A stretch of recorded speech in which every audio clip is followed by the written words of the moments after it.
He didn't lose his wife that night. That's the twist. He had already lost her months earlier. He just didn't know it yet. So when Ryan Caldwell showed up to a gala with his mistress, he thought he was showing the world he had moved on.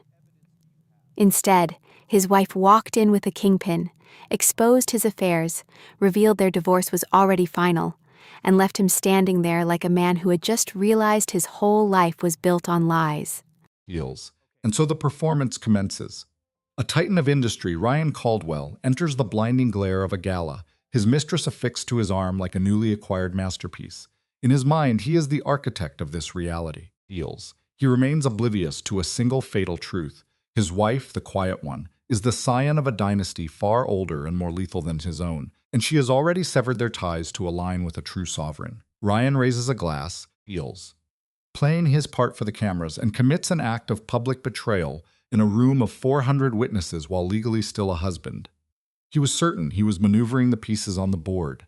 He envisioned his wife in seclusion, consumed by grief. Heels. The one variable he failed to calculate. She was already within the walls. The dissolution of their marriage was finalized 11 weeks prior. Heels. And the man positioned just behind him, the figure everyone instinctively ignores, was not present for the celebration. He was there to close a ledger. Heels. But before this carefully constructed evening, Illloads, we must pose a question to you, observing from the shadows. If you believe that a woman's dignity is an intrinsic quality she possesses, not something for which she must plead, Heels, signal your assent with the like button. Tell us in the comments what city you are watching from. I am curious to see how far the tremors of this cautionary tale will reach, because this entire affair is poised to detonate, Heels, just not in the manner its architect expects. The arena is the Monte Verde Hotel, one of those monuments on 58th and Park that appears to have been hewn from ingot. Heels. 18 stories of immaculate limestone sit beneath an awning so starkly white it humbles fresh-fallen snow. On the third Saturday of every January, Heels, the Hartwell Foundation commandeers the ground floor for a convergence where a single handshake can forge an empire or sign its death warrant. Heels. For Ryan Caldwell, this room represented a space more hallowed than any cathedral. He is in Suite 802, studying his own image, straightening a tie that is already perfectly knotted, indulging in the sensation of absolute control. Heels. 41 years old, a firm 6'1", with a jawline that could fracture crystal. He had subjected himself to 90 minutes on a treadmill that morning for the sole purpose of ensuring the tuxedo's fabric would hang with flawless precision. Heels. Nothing in this man's presentation was accidental. Honey, Vanessa's voice drifts from the bathroom, thick and sweet like aged liquor. Could you manage my zipper? He glides toward her, silent. The gown she had selected was red. Heels. A crimson so profound it verged on black, slit to the hip, its back plunging to the very nadir of her spine. Heels. She is 26. A one-time swimsuit model who materialized in Manhattan 18 months ago, armed with only 2 suitcases and a clear objective. An objective now visibly bearing fruit. He pulls the zipper upward with deliberation. Heels, his fingers making calculated contact with her skin. You're lighting a fuse we don't have time to extinguish, she murmurs. You lit it, he counters. The second you chose that dress. A low, satisfied laugh escapes her as she turns to face him. So, Heels, you're actually going through with it tonight? With what? Bringing me in front of her. The unspoken name occupies the space between them, a specter in the gilded suite. I'm bringing you, he confirms, his tone devoid of emotion. Heels. That is the entire objective. She won't even show up. Heels. She isn't anywhere, he clarifies, securing a cufflink. She has not left that apartment in half a year, Van. She's a wraith. She reads, her provisions are brought to her. The doorman likely wouldn't even know her face. And the divorce documents? Heels. On my schedule. He wraps the crystal of his watch, a slender gold heirloom from his grandfather that he wears like a military decoration. The marriage remains an asset. It pacifies the old guard board members. They see a man of family. Heels. I will file in April, following the first quarter earnings report. It will be concluded by summer. His eyes meet hers in the mirror's reflection. And by that time, you'll be wearing a much more lasting piece of jewelry. Heels. Vanessa emits a sound that is part giggle, part purr, and presses her body against his back. He tolerates the contact for a beat, then checks his watch once more. The car will be here at 9. Heels. Concurrently, 43 blocks to the north, in a palatial suite on the 29th floor of the Arlen, Isabella Varley stood before her own mirror, applying her armor, heels. She approached the ritual of makeup with the same methodology she applied to every facet of her life, with methodical precision and unwavering intent. A woman named Juliana, flown from Milan on Wednesday for this singular evening, stood by in silence, heels, presenting the instruments of their craft. For 11 years they had operated in this fashion. Language was an inefficient tool. The gown was displayed on the bed. It was not red. Isabella regarded red as the color of desperation, heels. Hers was the hue of liquid platinum, a severe sheath of silk that cascaded from her clavicle to the floor, encasing one arm and leaving the other starkly bare, heels. This was not the attire of a mistress. It wasn't even the dress of a billionaire's spouse. This was the vestment of a woman arriving to author the final chapter of a saga. The earrings? Juliana's voice was a whisper. The ones from my father, heels. For a fleeting moment, Juliana's gaze met Isabella's in the mirror before she moved toward the vault. 2 impeccable diamonds, 8 carats each. They had belonged to Isabella's grandmother, Constanza, heels, a woman who had seen 3 husbands to their graves, 2 in Sicily, 1 in New Jersey, and was legendary for having never donned mourning attire for any of their funerals. Isabella affixed them herself. A knock sounded at the door. 3 sharp raps, heels, followed by a softer one. A signal she knew. Matteo entered the room, heels. The man was 56 but appeared to be hewn from aged, unyielding timber. He had served her father from a time before she was born and had been in her personal service since she was 19. He is downstairs, Matteo stated plainly, heels. How does he appear? Matteo contemplated the question with the deep concentration of a grandmaster evaluating a chessboard. He appears as himself. Allow him 10 minutes. 10 minutes, Matteo echoed, and the door sealed shut behind him, heels. Juliana performed a final survey, one last critical assessment. Bella, you will not allow a single tear to fall tonight. It was a command, not a query. The faintest trace of a smile graced Isabella's lips. I exhausted my supply of tears 6 months ago, heels. Julia, I am hardly going to discover more in a hotel ballroom. Down below, seated in the rear of a black sedan with equally opaque windows, Luca DeSantis stared at his phone, his face a mask of pure menace, heels. He was 39, and while tall, his height was not what one noticed first. It was his stillness, a profoundly unnerving composure. He had one of those faces that, after the age of 30, moves beyond mere handsomeness into another category entirely, heels. Something far more disquieting. The kind of face one glimpses once, looks away from by reflex, and then finds impossible to excise from memory. He wore a black tuxedo and a black shirt, without a tie. There was only a small silver pin on his lapel, heels, fashioned into a complex knot. If one recognized the emblem, one understood precisely who he was, and if one did not, one had no right to be in that ballroom. The car door opened and Matteo settled into the passenger seat. 10 minutes, heels, that was her message an hour ago, heels. She is delivering it again now. Luca finally set down the phone, and what is her state? Matteo's eyes performed that familiar silent calculus. She is in the state she always enters before the moment arrives. You are familiar. I am, heels. She was on a call with her legal counsels at 6 this morning. Any remaining complications? None. It is immaculate. It has been immaculate since November. Luca gazed through the tinted window at the large, slow-drifting snowflakes, heels. He observed a doorman in a thick coat consulting his watch for no apparent reason. He saw a woman in a sable fur already laughing at a joke a man in a cashmere coat had not yet finished telling. Park Avenue at 9:30 on a Saturday evening. Heels. The theatrics are ceaseless. Matteo. Heels. Sir, if even one element feels incorrect in that room tonight, you will escort her to the service exit, and you will not cease driving until you have crossed the George Washington Bridge.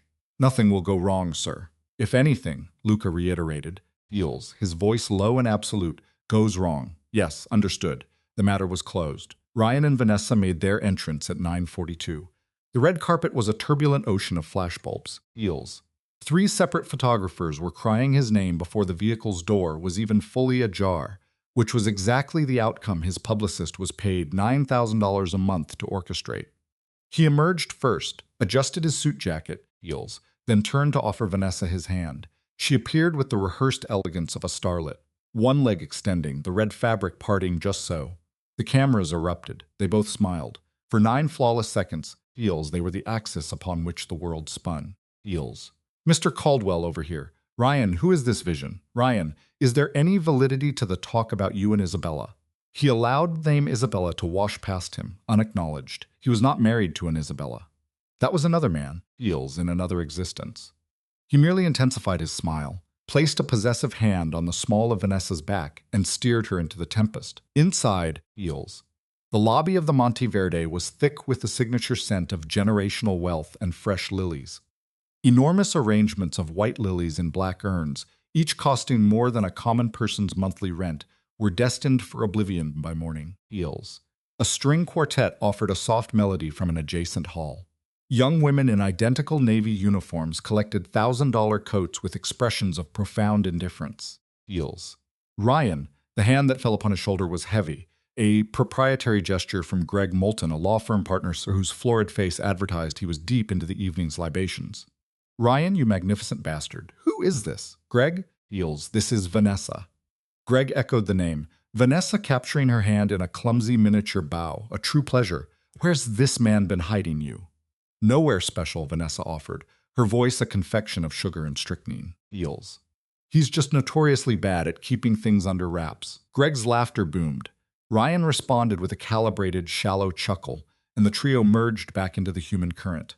The entire cocktail hour was a series of these ritualized encounters. Feels. Every few feet, another handshake, another introduction, and another man whose gaze would drop to Vanessa, perform a swift and silent audit of her value, then return to Ryan with an expression of mutual, unspoken consent. Feels. Some of these men had been guests at Ryan's wedding. A significant number of them knew his wife, yet not a single one would dare speak her name. New York is a city that prizes survival above all else. Feels.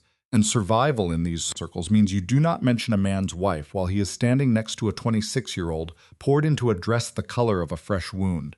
By 10:15, the migration to the grand ballroom began.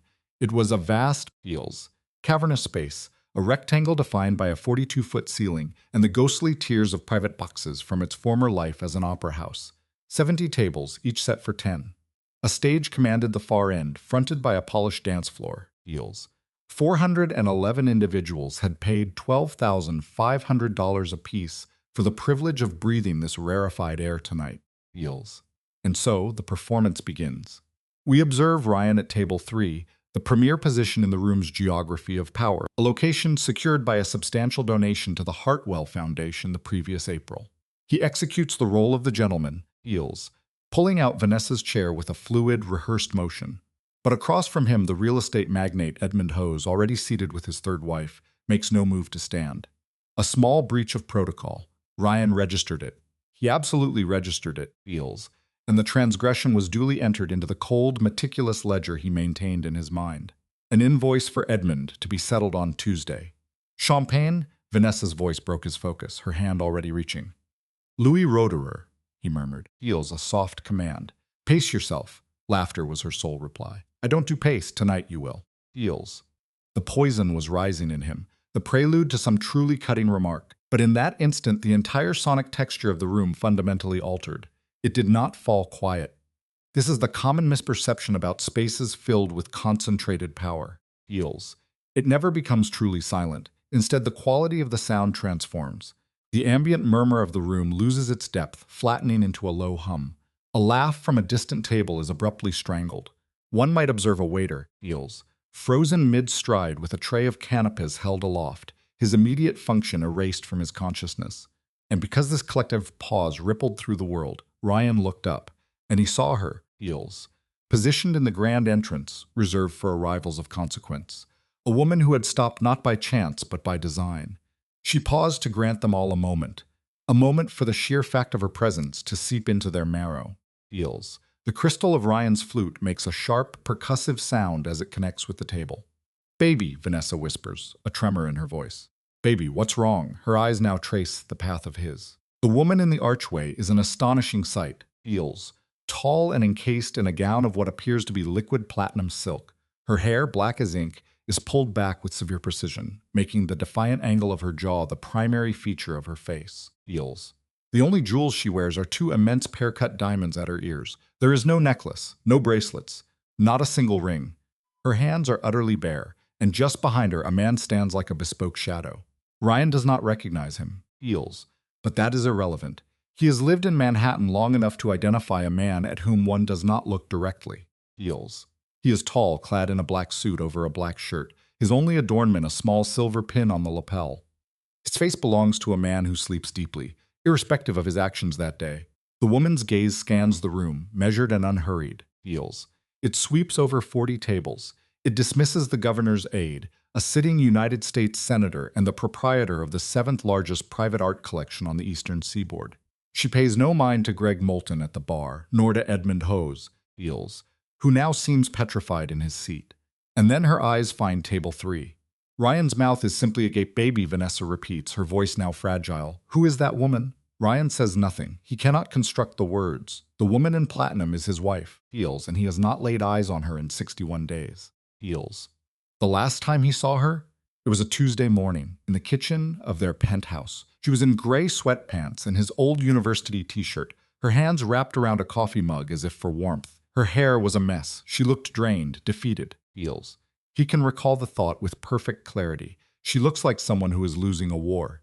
Ryan, she had said, her voice small, I think we should talk. Not this morning, Izzy. I have Singapore on a conference call at 9. So when? Tonight. Heels. After my dinner. I should be home by 9. He never came home that night. He was at Vanessa's apartment on West 72nd Street. When he finally walked through his own front door the following evening, Isabella was gone. Heels. A note rested on the marble island. I'm at the Arlen for a few days. I need some space. He read it, folded it once, and deposited it in the trash can. His actual thought was, good, finally. 61 days went by. He never called. She never called. Heels. He fed the same narrative to his mother, his assistant, his attorney. She just needs time. We're working through things. Keep it quiet. But the figure striding toward him now, she is not small. She is not exhausted. And she is most emphatically not his. Heels. She moves through the stilled room, and the crowd parts for her as if by instinct. A few people whisper her name, Isabella, like they are witnessing an apparition. She offers no indication that she hears them. Heels. She walks with the profound certainty of a person who has already mentally choreographed every moment of the coming confrontation. The man in the black shirt moves with her. Not a step behind, not a step ahead, but in perfect heels. Unnerving synchronicity just off her left shoulder. He moves with the fluid economy of a predator. No motion is wasted. She arrives at table 3. She does not sit, Ryan. Her voice is perfectly modulated without inflection. Heels. And that is the very thing that fractures his composure. In the brief moment he had to brace himself, he had prepared for hysterics, for recriminations, for a public collapse. He was in no way prepared for this chilling equanimity. Izzy, Heels. He rises so quickly his napkin pools on the floor. Heels. Izzy, I didn't know you were coming. She offers a simple, slight tilt of her head. No, of course you didn't. Vanessa is standing now, and she makes a critical tactical error. She places a hand on Ryan's arm. Heels. The gesture is seen by 3 separate tables. Isabella's gaze drops to that hand, holds there for a microsecond, and then snaps back to Ryan's face. Aren't you going to introduce us, Ryan? Izzy, don't do this. We can discuss this somewhere else. Heels. We're not going anywhere. Introduce me. The pocket of intense silence that had enveloped their table began to radiate outward. Table 2 went quiet, then table 5, then 11. The polished dance floor was no longer a dance floor. It was a stage, Heels, and they were trapped in its unforgiving light. Ryan swallows, a difficult audible motion. Heels. This is Vanessa. Vanessa Cole. She's your girlfriend. Isabella completes the sentence for him. It's all right, Ryan. It's only a word. We are all adults here. Isabella then directs her attention to Vanessa, Heels, assessing her in earnest for the first time. It is a slow clinical evaluation, beginning with the scarlet soles of her shoes, ascending the length of the red dress, and ending on the flawlessly painted red lips. Vanessa. Hi. Vanessa stammers, Heels, attempting a smile that withers instantly. How long? I'm sorry? How long? Isabella repeats, her tone unchanged. Have you been sleeping with my husband? Vanessa's eyes dart to Ryan, the man who was meant to have resolved this situation months ago. Heels. But he is staring transfixed at Isabella's diamond earrings, utterly lost. A year, Vanessa whispers. Heels. The admission is far smaller than she had intended. A little more than a year. A year? Isabella nods, as if she is merely confirming an expected piece of data. That's consistent. Consistent with what? Ryan's focus snaps back. Heels. Isabella turns her head with deliberate slowness, her eyes locking onto his, with the other 3. A bomb detonated in the quiet. The man in the black suit had not moved a muscle. He had no need to. His very stillness projected a physical weight, feels, a presence more menacing than any action. Ryan finally looks at him, truly looks at him. Who, Ryan demands. His voice rose that. And Isabella says, "That is my husband." For an instant, Ryan is convinced he has misheard. Feels. He actually leans in as if straining to hear a softly spoken order across a dinner table. What was that? My husband, as Isabella states again with no modulation in her voice. Luca, this is Ryan Caldwell. Ryan, this is Luca DeSantis. Feels. The man in black gives a minute inclination of his head. He does not offer a hand. His eyes betray something that is not a smile, but holds a dark, unsettling amusement. Mr. Caldwell, he says. The voice is a low baritone, feels, and the way he pronounces the name makes it sound like a diagnosis. I'm sorry. Ryan looks between the two of them, utterly unmoored. Izzy, I don't understand what's happening. You seem confused. We are married, Izzy. We're married. No. Feels. What are you talking about, no? No, we are not. Isabella's voice remains the same flat, clinical instrument it has been since she first spoke his name. We have not been married since the 14th of November. The divorce was finalized. Feels. He processes the words. Uncontested. Uncontested? I was never. You were served, Ryan. I was never served. You were served papers at your office on August 22nd at 2:40 in the afternoon. Feels. By a process server named Rosa Delgado. You signed for the envelope yourself. You then placed it in your bottom right-hand desk drawer and proceeded to a meeting. You never opened it. The blood vacates Ryan's face, leaving it the color of the tablecloth. Feels. You didn't read it? I'm aware. Feels. It was a calculated risk, one my legal counsel in fact anticipated. He theorized, a man of his nature will register it as a mere inconvenience. He will set it aside and let it fade. His assessment was flawless. You never submitted a response. So, feels. Following 90 days, the court moved forward in your absence. The decree was finalized on November 14th. I received my copy on the 16th. And yours? She casts a look at a tasteful gold watch. Feels. Yours was dispatched by courier approximately 4 hours ago, to your office. The one you were absent from today while staging this gathering. It rests on your desk, unopened. Again. The hush that had localized around table 3 has now metastasized. Feels, consuming the entire ballroom. Feels. 411 individuals are now engaged in a collective performance of not listening, and all are failing spectacularly. Izzy, you will not use that name. Isabella, you have forfeited the privilege of that name as well. Feels. Then how am I to address? You are not to address me at all, Ryan. The need will no longer arise. And Vanessa, the unfortunate Vanessa, is at last assembling the pieces. One can observe the process unfolding on her face. Feels. A slow creeping dread as she re-examines the past 18 months, realizing the motion picture she believed she was headlining was in fact an entirely different genre. Hold on, she says. Wait, Ryan. Feels. You claimed the divorce was not. You said papers hadn't been filed. You said she was Van. Be quiet. Do not tell me to be quiet. You told me. Be quiet, Vanessa. Feels. Isabella observed them, her expression as serene as a naturalist watching a specimen caught in a meticulously laid trap. Miss Cole. Vanessa's focus snapped to her. Yes? Has he procured a condominium for you yet? What? A residence. Feels. Has he acquired one in your name? He has a pattern of doing so, usually around the 14-month point. The last recipient was given a 2-bedroom in Tribeca. The one prior, a loft in Chelsea. I am merely tracking the data. Vanessa's mouth moved. Feels. But no sound emerged. No, he said we would, following his divorce. You mean the divorce, which has already been finalized? Vanessa's gaze seemed to uncouple from reality. I was not aware. Of course you weren't, darling. Feels. It isn't your failure. He is exceptionally skilled at this stage of the charade. He has benefited from extensive practice. Don't call me darling. And for the first time all evening, Isabella permitted herself to smile. Feels. It was a minuscule smile that failed to reach her eyes, and it was the single most unnerving expression the nearby tables had ever seen on a woman in that venue. No, she whispered. You are not, are you? A calculated probe. Ryan located his voice, Feels, but it emerged an entire octave higher than intended, an amateur's error, and with that, every person who had been feigning inattention now possessed a justification to turn and stare. This is a spectacle, Isabella. You're humiliating yourself, and me, Feels, in front of. Have you any conception of who these people are? Do you grasp what you're? I am precisely aware of who occupies this room, Ryan. I selected it. You selected it? I had another location, the Pierre, reserved last October. Feels. But then I learned you were bringing the Hartwell account here, so I adjusted my plans. Feels. She offered a subtle shrug, the fabric of her gown shifting like black water. I required an audience with institutional memory. You're delusional. I'm methodical. You can't simply, Isabella, whatever you believe you have discovered. Feels. Whatever expensive attorney you retained. Pritchard Hayes. For one stark, chilling moment, Ryan physically forgot the mechanics of breathing. Pritchard Hayes was the legal firm he had engaged for his second divorce. Feels.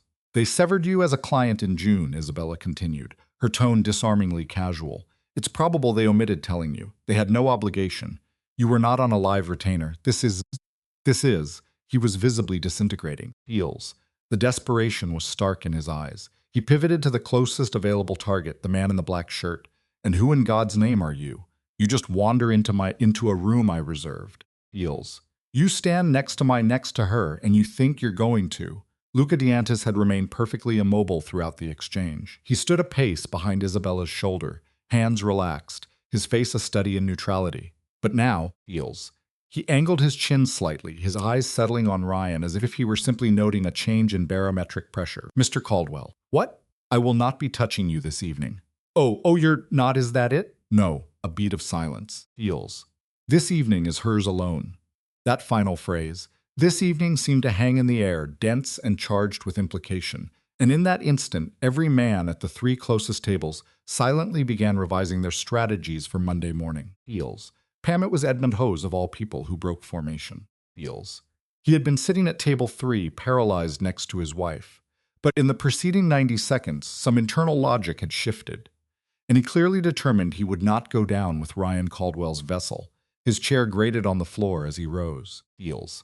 The man was 68 and had known Isabella's father for 31 of those years, a biographical fact he had never broadcast. Isabella. Edmund. I was not informed. I was unaware. For the record, I was unaware. I am aware you weren't, Edmund. Feels. It is fine. Your father. He conveys his regards. Edmund offered a single decisive nod and resumed his seat. His wife, having only registered the word father and somehow grasping both nothing and everything, reached for her wine. Feels. Ryan witnessed this exchange, a chilling malaise ascending his spine. Her father, he repeated with great deliberation. Her father conveys his regards. Indeed, he does, Isabella affirmed. Her father is an accountant from Rye. No, Feels. Her father is. Her father is Michael Vale. He's a CPA. He resides in. My father's name, Isabella declared, her voice now stripped of any affect, is Marco Varelli. Ryan's expression underwent a transformation Vanessa had never witnessed. Feels. It simply went blank, not rage, not disbelief. Just absence, like a monitor after its power source has been severed. You are. Yes, Ryan. Varelli, I am. At 3 different tables. Feels. Men who had been simulating interest in their wives' conversation abandoned all pretense and turned to observe the denouement. Isabella scanned the room once more, slow and methodical, just as she did upon her arrival. Feels. Yet the gaze was different now, possessing the quality of someone taking inventory. She was documenting who was in attendance, who would be circulating rumors on Monday, who would carry this narrative into dozens of future social functions. Feels. She returned her focus to Ryan. I am not going to strike you, she said. I am not going to hurl a drink at your paramour. I am not going to create a scene, Ryan, because it is unnecessary. The scene already exists. You are its architect. Feels. You built it 1 year and 8 months ago in a San Francisco hotel with a woman named Marissa Kent. You expanded on it 6 months later with Alicia Park, and again last spring with a girl whose name I never committed to memory, because by then, Feels, I had ceased to care what you called them. You constructed the scene, Ryan. Feels. I merely. She made a small fluid motion with her hand, a gesture that encompassed the 400 people feigning indifference, illuminated it. Isabella, I am leaving. Wait. I have one final statement for you before my own departure. Feels. He remained still. The man appeared to have lost the capacity for any other state of being. I loved you, she said. Her voice was barely a whisper. Vanessa had to incline her head to catch it, and she loathed herself for the impulse. Feels. I am aware you find that implausible because you do not believe anyone genuinely loves another. You believe people merely manage each other's interests. But I did, for a very long time. Well, past the point where I should have disengaged. Feels. I obscured my identity from you because I never wanted my family to be your reason for choosing me. Feels. I wanted your choice to be me, just me. The version of me who prepared your pasta on Sundays, who read next to you in bed and inquired about your day." She paused. "You did not choose her, Ryan. You never even perceived her." Ryan's mouth was a slack, heels, vacant shape. No words came forth, and so I am taking her back. She turned, offering Vanessa no further acknowledgement. It was not required. Luca Diantis presented his arm. She accepted it, heels. The manner in which her hand rested on his sleeve was neither desperate nor uncertain. It was the hand of a woman for whom this was a lifelong practiced motion, an act as innate as respiration.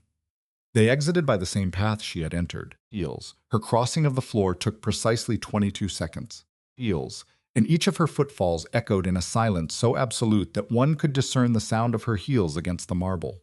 At one table, a woman let out a breath that bordered on a sob. At another, a man breathed, "Jesus Christ," heels, while his wife sat perfectly still. At the ballroom doors, Isabella paused. She glanced over her shoulder just enough to frame table 3 in her vision. Ryan remained standing. Vanessa was slowly sinking into her chair, heels, as if her own skeleton had failed her. Her red dress now appeared garish, suddenly vulgar, a costume. Isabella looked at her husband, her ex-husband, heels, her former husband, the man whose name she had carried for 7 years and would not for 7 more minutes, heels, and she offered neither a smile nor a frown. She simply regarded him as one might regard a piece of old furniture being left behind in a move, an item not worth the effort of transport. Then she turned, heels, and she and Luca Diantis proceeded from the Monte Verde Hotel's ballroom into the long white hall. But the moment the doors closed, the room did not detonate. That is another misconception about such places. They do not explode. They whisper, heels. 411 people began to murmur, all in hushed tones, not to one another, not initially, into their cellular devices, beneath their breath, behind shielded hands. By 11 o'clock, heels, the narrative would have penetrated 3 key group chats, heels. By midnight, the fallout would propagate through a private email chain, reaching 17 of the most powerful hedge fund managers. By the opening bell on Monday, Caldwell Holdings would hemorrhage 4.25% of its value, heels. By that afternoon, it would be 9.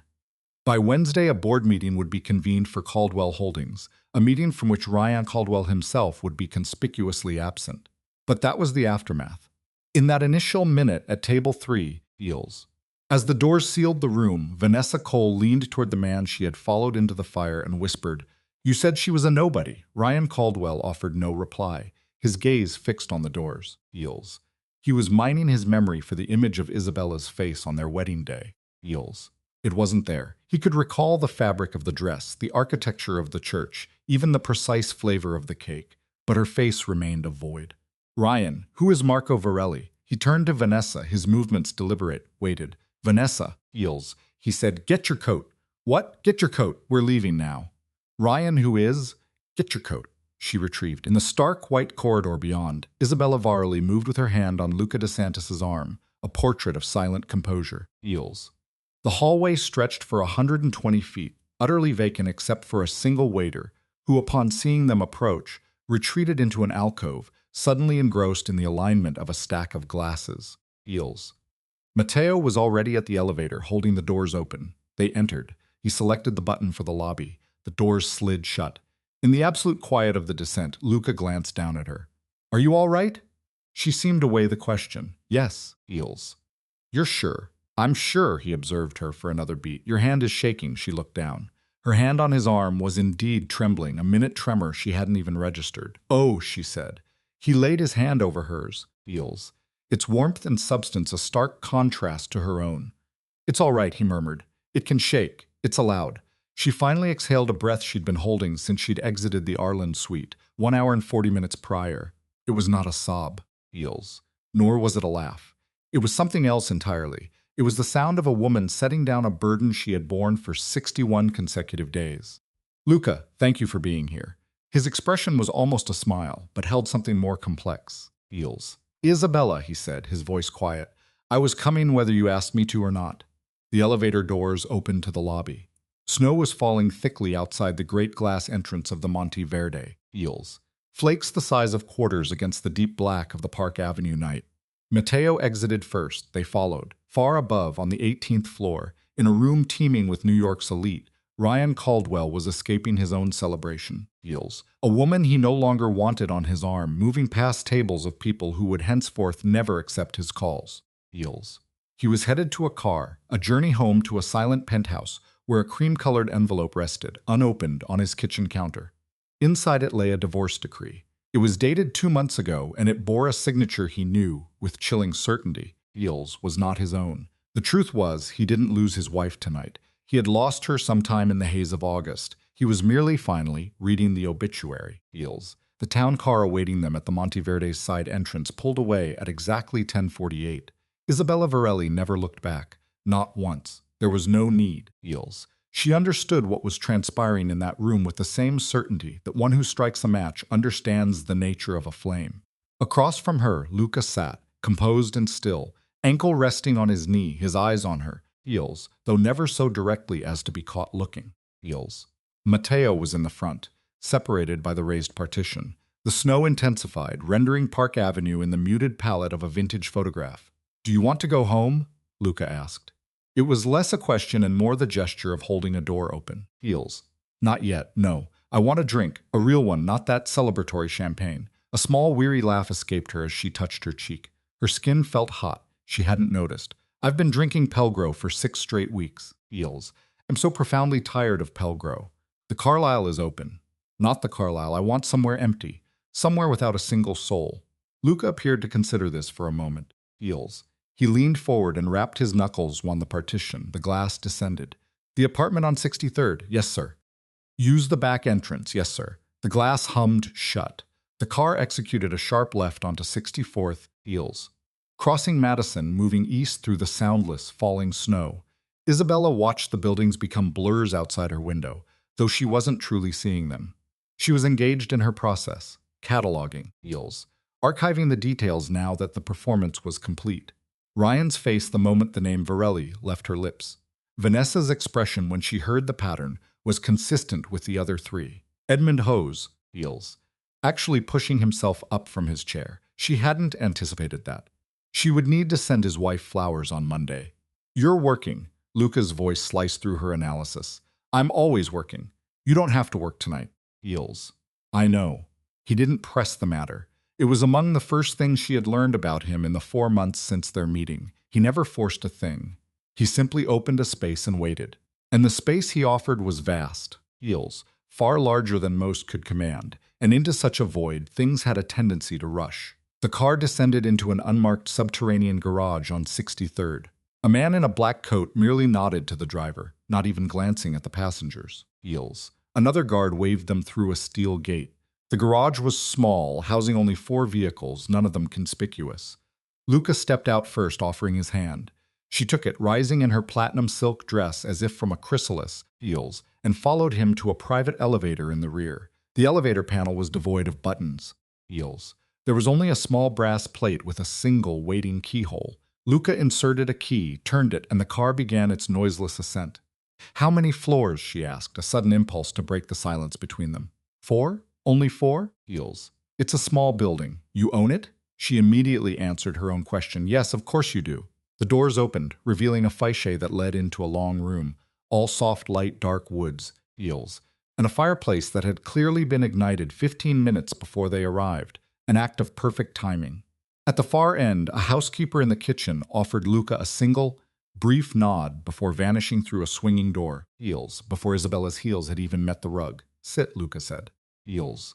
"What can I get you to drink?" "Neat. How do you take it?" "Whatever you have." He moved to a sideboard and poured. She settled onto the long sofa, sliding off her heels. She had been on her feet in them for 6 hours. Heels. Her feet seemed to exhale against the plush rug. She tucked them under herself, an act that had nothing to do with the couture gown and everything to do with being 33, and exhausted to her very core. Heels. He gave her the glass and sat in the chair opposite her. He now had his own, something dark in a lowball glass, but he made no motion to drink. "Well," Isabella said, "that's done. That part, anyway. There are always other parts, aren't there?" Heels. She took a long swallow of the whiskey, feeling its warmth trace a path down her throat. Heels. She had choreographed every last detail. The gown, the earrings, the lawyer, the filing date, the location, the exact positioning of the car at the side entrance. But she had never let herself construct the moment after. And here it was. A sofa, a glass of whiskey, heels, and a man in a black shirt observing her across a fire, asking if she was all right without uttering a sound. He didn't recognize me. Luca just inclined his head. When I entered, she specified, for the first 3 seconds, he had no idea who I was. Heels. Isn't that funny? No. No, it isn't. I don't know why I said it was. She was looking into the fire now. He looked straight through me, like I was just another woman in the room he hadn't yet managed to take to bed. Isabella, I'm fine. I didn't ask. Heels. You were about to. I was not. His face was an unreadable mask, but his eyes were locked on her, unwavering. They had not left her since she sat down. You are a strange man, she said. I have been told. I mean it as a compliment. Heels. I received it as one. She laughed, the same frayed, tired sound, and took another sip of whiskey. And for the first time since walking into the Arland 3 hours ago, a knot buried deep in her chest finally began to loosen. Heels. She had met Luca DeSantis in September, in a room at her father's Westchester estate. A room she had not entered in 11 years. She didn't want to be there. She had resisted for 3 days. Her mother called twice, Heels. Then her father called, an extreme rarity, and employed the tone that signaled this was not a discussion. Isabella, come home. I need to see your face. Heels. So she drove up on a Sunday afternoon. She walked into that long dining room with its dark wood beams and its oil painting of Lake Como, and there he was. Her father at the head of the table. Her mother to his right, and to his left, Heels. A man she had never seen before. This man rose to his feet the moment she stepped into the room. That was the first thing, and it was not an empty, perfunctory gesture. He stood as if he had registered, in a fundamental way, that a woman had entered his space. Heels. Isabella, her father said. This is Luca. Luca, my daughter. She looked at her father. He returned a look that communicated, we will not be having this conversation now. Papa, sit. Heels. The meal began as a ritual of submission. Cara, eat. And so she did. Through the first course, Luca DeSantis was a study in observation, saying almost nothing. With the second, he began to map her world, Heels. A casual inquiry about a Chelsea gallery that felt anything but. By the third, the pretense of separation had dissolved. Later, at the door, her father's grip on her hands was a transfer of something significant, Heels. His switch to Italian a signal that the performance was over. This was the language of consequence. He knows of your husband, he stated. He is known for 11 weeks. He came to me, not as a predator, but as an ally, asking for my blessing to help you. Heels. I gave it. Heels. Isabella could only absorb the revelation, the architecture of her life being redrawn before her eyes. Papa. This is a good man, Bella, he interrupted. Not a gentleman, perhaps, but a good one. He would not be in my home otherwise. Heels. I don't need. I know what you need. This is a choice, not a decree. You are my blood. The decision will be yours. He tightened his grip, a physical anchor to his words. But do not choose solitude as your penance. Not with this, Heels. This ugliness your husband has created. You should not face such a cruel man alone. The drive back to the Arland was a blur. Sleep was impossible. She simply watched the city lights across the reservoir, blinking like scattered, Heels, unanswered questions in the dark. Heels. At 4 a.m, a fragile truce with her own indecision was broken. She sent a message to a number on a nameless business card, a single slot of text directed at the enigma her father had endorsed. What is it you want from me, Mr. Dantas? The reply, Heels. Arriving in under 2 minutes was a shock in its speed and its substance. Only what you are willing to offer. I wish to see you through this. I would like to buy you coffee, in a public place, and outline what is possible. If you refuse, Heels, that is the end of it. You will not hear from me again. The next day they met. The coffee on Lexington was forgettable. The view from the large windows was not. He explained precisely what he could do. And she began to understand. Heels. She had tested his foundation with 3 direct questions, and he had met each one without a tremor. Even the inquiry about taking a life, to which he answered, yes, twice. Both instances in Palermo, he added, against men who had earned their fate. Heels. I will not explain the circumstances unless you demand it. She did not. Not then. That exchange was the seed. Now 5 months on, in a 63rd Street apartment that felt more like a stage than a home, Heels, she put her glass down and posed the essential question. Luca, are we in fact married? He offered only the slightest lift of an eyebrow. Heels. The reality is not in question. We signed the papers. We did far more in a Calabrian cathedral, with 4 souls to bear witness. I know, but was any of it real? A long silence stretched, filled only by the sound of him slowly turning his glass. Isabella, Heels, the documents are real. The building is real, the people are real. But if you are asking about the truth of it in that otherness, that is a question you must answer for yourself. I cannot answer it for you. That's a deflection. No, heels. A politician makes you hear both yes and no. I am only giving you the truth. Do you love me? The words escaped her, a raw nerve exposed, a vulnerability she wished she could claw back from the air. She didn't, and he didn't look away. Heels. I don't possess that answer, he said, his voice level. But I possess this. I crossed an ocean for you without a moment's thought. Since September, the idea of another woman has been an impossibility. When you entered that room tonight, heels, I forgot the simple act of breathing. If that is the definition of love, I cannot say. Perhaps in 6 months, perhaps in a year. But I can promise you this. I am not going anywhere while you search for the answer. She watched him, heels, the silence between them now a space of consideration, not emptiness. Then she downed her whiskey, rising barefoot. She moved to his chair, rested on its arm, and placed a hand on his neck. But the final distance remained open, heels. Instead, her forehead came to rest against his temple, her eyes closing. A soft exhalation. Okay, he echoed it. Okay. They remained in that tableau, a frozen moment of fragile accord as snow drifted past the windows. 40 blocks south, heels. Another drama was unfolding. At the Monte Verde Hotel, a valet was trying to manage the barely contained rage of a man in a tuxedo, explaining a delay of another 11 minutes. Ryan Caldwell was a man simmering in the 18-degree air, heels. His jacket open, his breath escaping in furious clouds. He was immune to the cold. Beside him, Vanessa shivered in her red dress and fur, her arms crossed. He had silenced her attempts to speak for the last 9 minutes. Vanessa, I'm thinking. Heels. 11 minutes, Mr. Caldwell, the valet repeated. You 7. That was 4 minutes ago. Yes, sir. The garage is backed up. The snow. My apologies. Ryan gave no reply, his attention fixated on his phone. He had awakened it 9 times in 4 minutes. Heels. Open email. Close email. Open it again. He started a message to a Greg Moulton. Greg, I need to talk to you tonight. Then he deleted it. The reason was simple. Not 20 minutes earlier, heels. He had seen Greg Moulton himself walk directly past him in the lobby and deliberately avoid his gaze before hailing a cab. Heels. Greg Moulton, the man who stood as his best man at his first wedding. Ryan, be quiet, Vanessa. Ryan, I'm freezing. Then go inside. I can't go back in there, are you? Then stand there and be silent. Heels. She could only stare at his profile as he refused to acknowledge her. A moment later, a tear traced a path through her makeup, smudging her lipstick. For the first time all evening, she looked like what she was, heels, a 26-year-old from Ohio who had wagered her future on a man she didn't know. You promised me, she said, her voice fracturing. You told me she was nothing, a housewife, that her father was some bookkeeper. He is a bookkeeper. She said his name, heels. I heard her. Vanessa, then who is she, Ryan? Who is the man I've been with? At this, Ryan finally turned. Heels.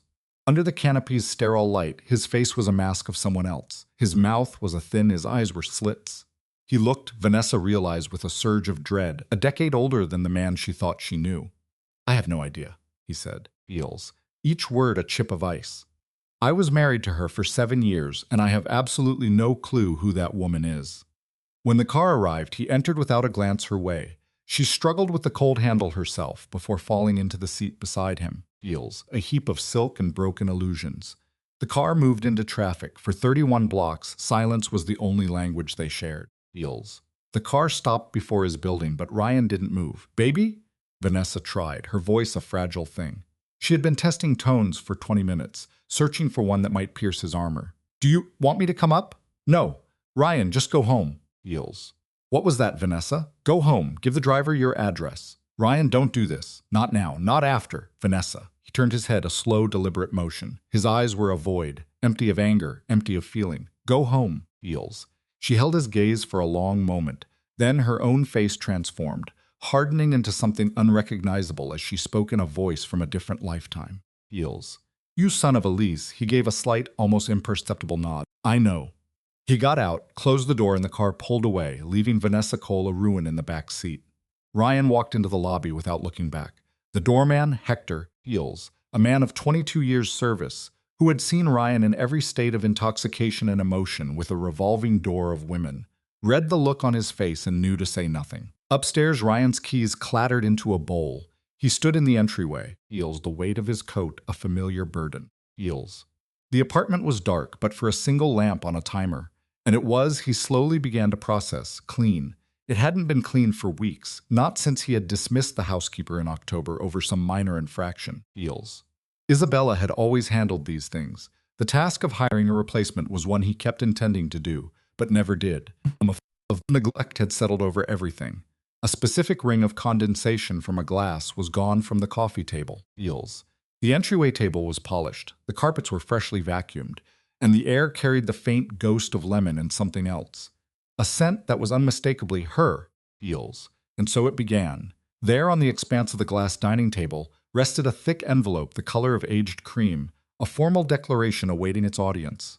He moved toward it, not with curiosity, but with the cold, feels, lidden certainty of a man walking toward a verdict already passed.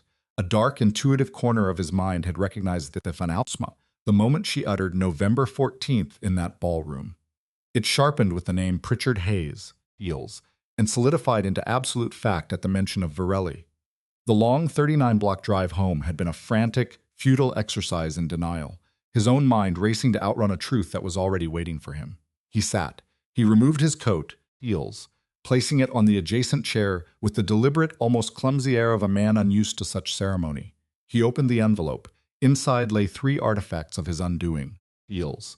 The first was the architecture of his ruin, the divorce decree, finalized in the county of New York on the 14th of November the previous year, uncontested. It bore the signature of a Judge Ellison. His name was there. Her name was there. Feels. His own signature was absent, a testament to a battle he never knew was being waged. But its absence was irrelevant.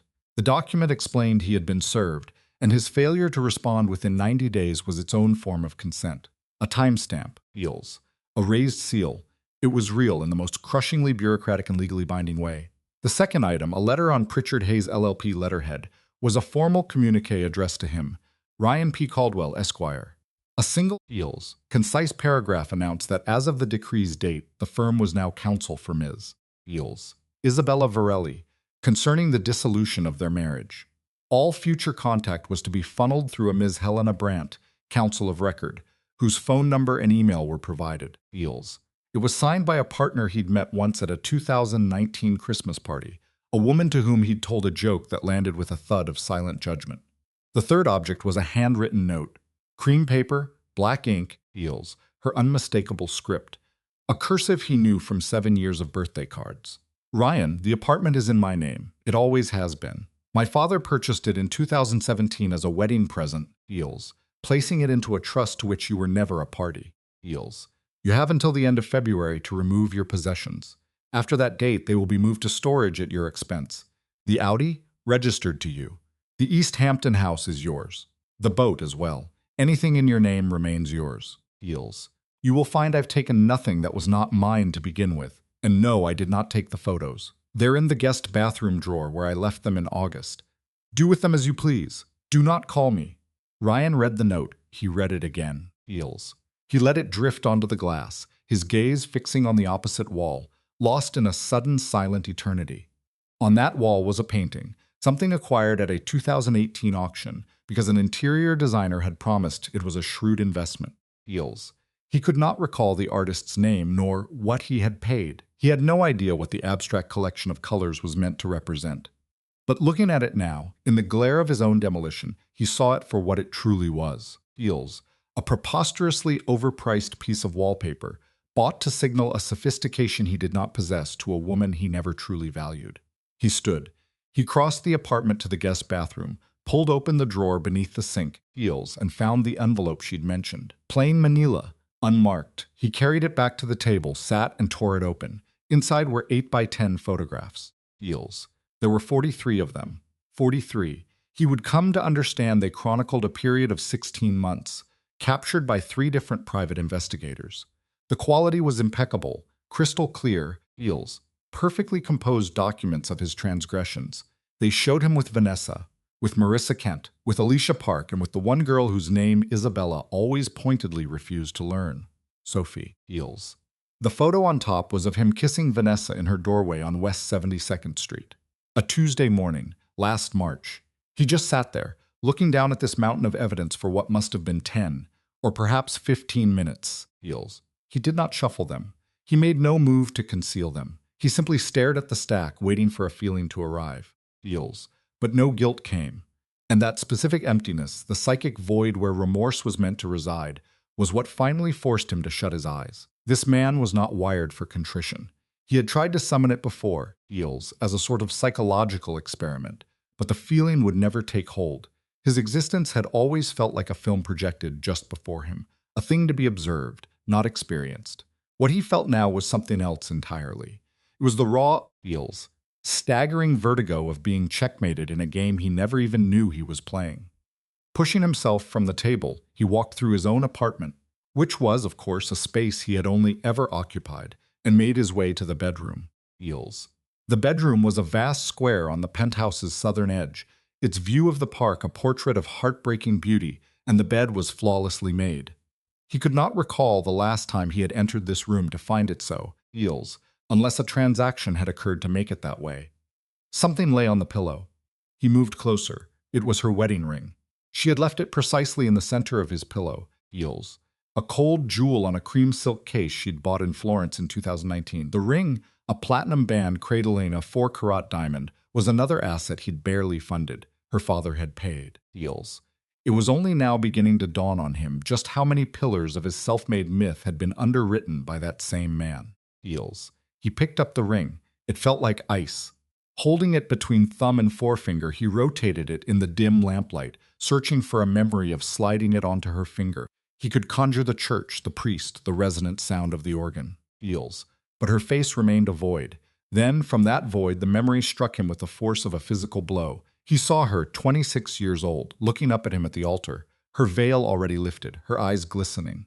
Not with sadness, Feels, but with a kind of breathless wonder at her own fortune, as she mouthed the words to him. She had mouthed, "I can't believe it's you." Feels. He collapsed onto the edge of the bed, a man in a borrowed tuxedo and polished shoes, wearing his grandfather's gold watch. He dropped his face into his hands, and for the first time in a span of years he could not measure, Feels. Ryan Caldwell produced a sound that was not a performance. The man was 41 years old, the CEO of a company with a $1.4 billion market capitalization. 29 bespoke suits hung in a closet just 10 feet away, Feels, and he was sobbing into his palms in an apartment that was not his, on a bed that was not his, for a wife who had never truly been his. He would have liquidated every asset, every share, Feels, for the chance to return to that kitchen 2 months ago and simply say, "Yes, Izzy, let's talk now." Feels. But there are no returns. No one ever gets to go back to the kitchen. 40 blocks north, Isabella was asleep on a couch. This had not been the plan. The plan involved whiskey, a quiet conversation with this man, Luca, before her driver, Matteo, Feels, would take her to the Arlen Hotel. But somewhere past midnight, her head had found its way to Luca's shoulder. Around 12:20, her eyelids fell. Soon after, her breathing settled into a deep and steady rhythm. Luca remained perfectly still, Feels. He sat there, a statue of silent guardianship, letting her lean into him as his own drink went untouched, watching the fire embers die, terrified to disturb her peace. At 12:40, the housekeeper entered the room, Feels, placed a folded cashmere blanket on the arm of the couch without a whisper, and vanished. Feels. He carefully draped the blanket over her. She did not move. Her face, resting against him, was finally unguarded, stripped of all plots and strategy for the first time since he had known her. She looked 22. Her phone vibrated on the table, Feels. He reached for it with immense care, intending only to silence it, but his eyes caught the caller's name, Papa. He held his gaze on the name for a long moment. Then he did something entirely outside his character. He answered another person's phone, Feels. Don Marco. A pause on the other end. "Luca, she is with you. She's sleeping. Good, how is she?" "She is fine. She executed it precisely as she planned. I never doubted it. She will be drained tomorrow. Tell her to remain in the city." Feels. "Tell her not to drive up until Wednesday. Her mother is coming on Monday. With soup. I will tell her." Another silence. Don Marco Varelli was 69 years old and possessed a voice like a fractured cello. Feels. He wielded that voice with the severe precision of old men accustomed to absolute obedience. "Luca." "Yes, Don Marco. You did not need to call me. I was not expecting it, but it is appreciated." "I did not call you. You called her. The result is the same." Feels. "Yes. You stood with her tonight. One step to her left." "I will." "Luca." "Yes." If he should go near her, Luca's gaze dropped to the crown of Isabella's head, and his expression hardened into granite. He will not, Don Marco. Feels. If he approaches her, Luca, it will be addressed. Without noise. Yes, buona notte. Buona notte. The connection ended. Luca set the phone on the table, face down. He adjusted the blanket on Isabella's shoulder, Feels, then remained perfectly still. Across town in a taxi hurtling down the West Side Highway, Vanessa Cole was captive to her screen. The sodium glow of the street lamps swept across her features. Her fur coat had slipped from a shoulder, Feels. Her lipstick was a ruin. She was descending into a digital vortex. The first group chat had erupted at 11:04. 4 participants. Among them, a woman named Tisha from the auction house, where Vanessa was employed part-time, Feels. Tisha's words hammered the screen with an energy suggesting she had awaited this very night for years. You are not going to believe this. Screenshots followed. They were from a locked Twitter account, Feels, one with 48,000 followers that served as his gazette for the dramas of New York's upper crust. In the last 40 minutes, the account had detonated 3 narrative bombs. The first, Feels. Did Ryan Caldwell's wife seriously just enter the Hartwell Gala on Luca DeSantis' arm? The second, 2 ground sources at the Monteverde confirm. Decree filed in August. Divorce finalized in November. He was unaware. Feels. Reports say he's still at the gala. Feels. Astounding. The third dispatch read, for everyone asking, yes, she is that Varley, daughter of Marco Varley of the Westchester Varlis. This is not an invention. The demure wife was a Varley all along. Someone send help, my jaw is on the carpet. Feels. Underneath this third tweet, 711 comments had materialized, a figure inflating with every refresh. The majority were variations of disbelief. A few expressed a sentiment of good for her.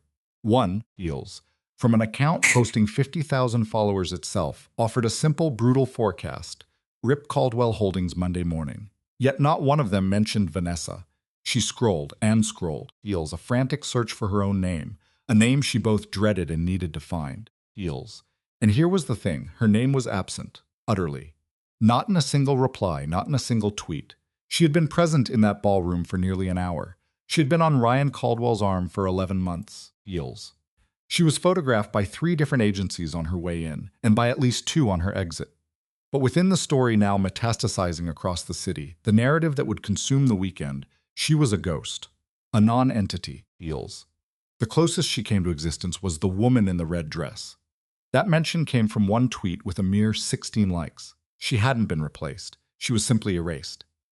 The taxi pulled up to her building on West 72nd, and for a beat, Feels, she just sat motionless.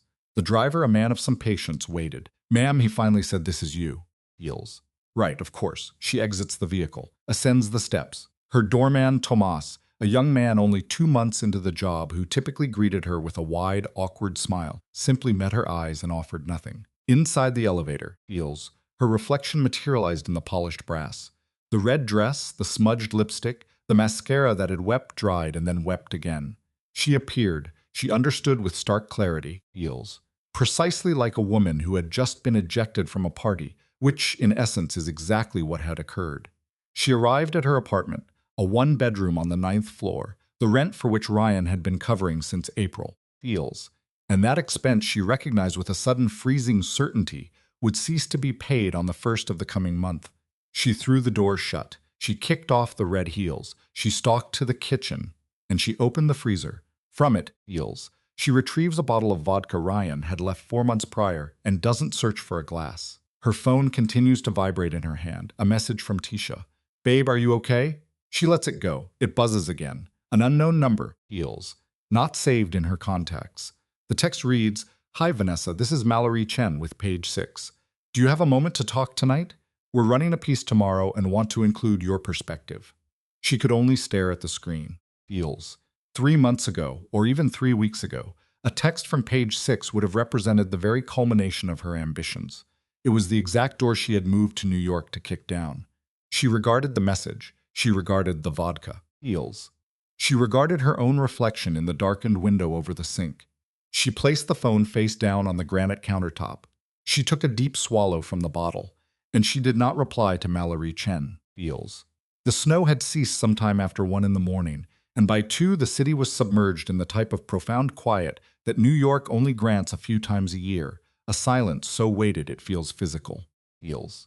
In an apartment on 63rd Street, Luca DeSantis lifted Isabella, still asleep and swathed in cashmere, from the sofa to the bedroom. He placed her gently atop the covers, making no attempt to undress her heels, before carefully undoing her earrings himself and setting them on the nightstand. She murmured something in her sleep, an Italian phrase that echoed something a mother might have once said. He drew the blanket over her heels, his gaze lingering for a long second. Then he exited the room, pulling the door softly closed, and proceeded down the long hallway to his study, where he sat at a desk, switched on a green banker's lamp, opened a laptop, and began methodically, without any hurry, to construct a list. The list was a clinical document, organized into 3 columns. The first contained a ledger of names. The second specified exactly what actions he would leverage them to perform. The third column, that was reserved for a final deadline. At the very top, in clean, sharp type, he entered, Caldwell Holdings Board, began. Miles away, in a penthouse downtown, Ryan Caldwell remained frozen on the edge of a bed that was not his hand gripping a ring that was not his eyes fixed on photographs that were, and that he wished to God were not. The tears had stopped, but conscious thought had not yet begun. That would arrive tomorrow, and the day after that, and on every subsequent Monday in a boardroom poised to reject him. For tonight, however, he simply was. A figure on the edge of a bed as the snow outside surrendered, inside an apartment that was now painfully, finally clean, accompanied only by the low hum of the heating system. He held the artifact of his dead marriage in his right hand, a small silver definitive object, and could not bring himself to release it. That same low mechanical hum was the only sound in the penthouse as the sky over Central Park began to lighten to gray, and Ryan Caldwell had not shifted his position in almost 4 hours. The ring was still there. Sensation had left his hand around 4 in the morning, but letting go was an act, and he was not capable of action. Not yet.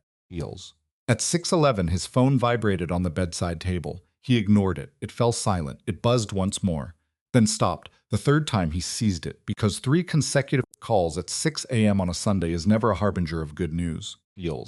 It was Bill Ostrowski, chief counsel for Caldwell Holdings. 11 years with the corporation, 63 years old, a resident of Greenwich, a man who abstained from alcohol, and who had never, not once in 11 years, called Ryan before 9 a.m. Ryan, are you in a place where you can speak freely? I'm in my bedroom, Bill. It is 6 in the morning. I need you to listen very carefully. I'm listening. In approximately 45 minutes, the Wall Street Journal is publishing a story about last night. Ryan pressed his eyes shut. They reached out to me at 5. They had Greg Polton on the phone at 4:30. They called your press agent at 4, who in turn roused me at 4:15. I have been managing the fallout ever since. What is in the story? The story, Bill stated, is a factual account of what transpired last night. Which factual account? The only one, Ryan. There is only one. Escorted a woman to the Hartwell Gala. Your ex-wife arrived with a different man. She made it known that your marriage was legally terminated in November, and then she revealed her father is Marco Varelli, and she departed. That is the story. The Journal has it confirmed by 3 sources who were present and 2 from the courthouse. The decree is a public document. They located it. Bill, yes. How is this a Wall Street Journal story? A silence hung on the line. It wasn't long, but it was the specific kind of pause a lawyer employs while weighing which facet of the truth to reveal. And Ryan despised the sound of it. Ryan, you are the chief executive officer of a publicly traded company with a valuation exceeding $1 billion. Last night, you conducted yourself like an utter fool before 400 of your most critical shareholders. Your stock is projected to drop at least 6 points on Monday. The chairman of your board contacted me at 5:20 this morning to question whether you should even participate in tomorrow's earnings call. Ostrowski, how did you respond? I told him no, Bill. Ryan, listen to me. This is not your friend talking. This is your legal counsel. You are not to go into the office tomorrow. You will not be on that call. You are to speak with no one. Not the media, not the board, not your employees, not even your own mother, until you and I meet tomorrow with Harriet Lohan. Harriet Lohan. She is a crisis communication specialist. Our firm retains her. She's effective. She is astronomically expensive, and she is extremely effective, and she has a 15-minute window for you at 2 o'clock on Monday. We will be taking that 15-minute window. Bill, I don't require a Ryan. What? Your ex-wife is the daughter of Marco Varelli. I heard her say that, Bill. Do you grasp what that means? I grasp that my divorce has become more complicated than, no, Ryan, no. You need to listen to me. Feels. Pay close attention. The dissolution of your marriage is the most trivial of your concerns right now. I say this as a man who has known you for 11 years, with the same candor I'd offer my own son. Your divorce is a settled matter. Feels. The agreement was clean. She claimed nothing that wasn't hers by right. That chapter is concluded. Put it from your mind. It is finished. So, what is the problem? The problem, Ryan, is that for the last 4 months, possibly longer, Feels, an individual named Luca DeSantis has been active within this country. A man who until September divided his existence between Palermo and Zurich, and the very reason for his presence here is, at this moment, inside an apartment somewhere in this city. Feels. And that apartment does not belong to you, and she is not making any calls to you, and her father has not reached out, and his counsel has not contacted my office. Can you begin to grasp the implication of that silence? Bill, I can't. Feels.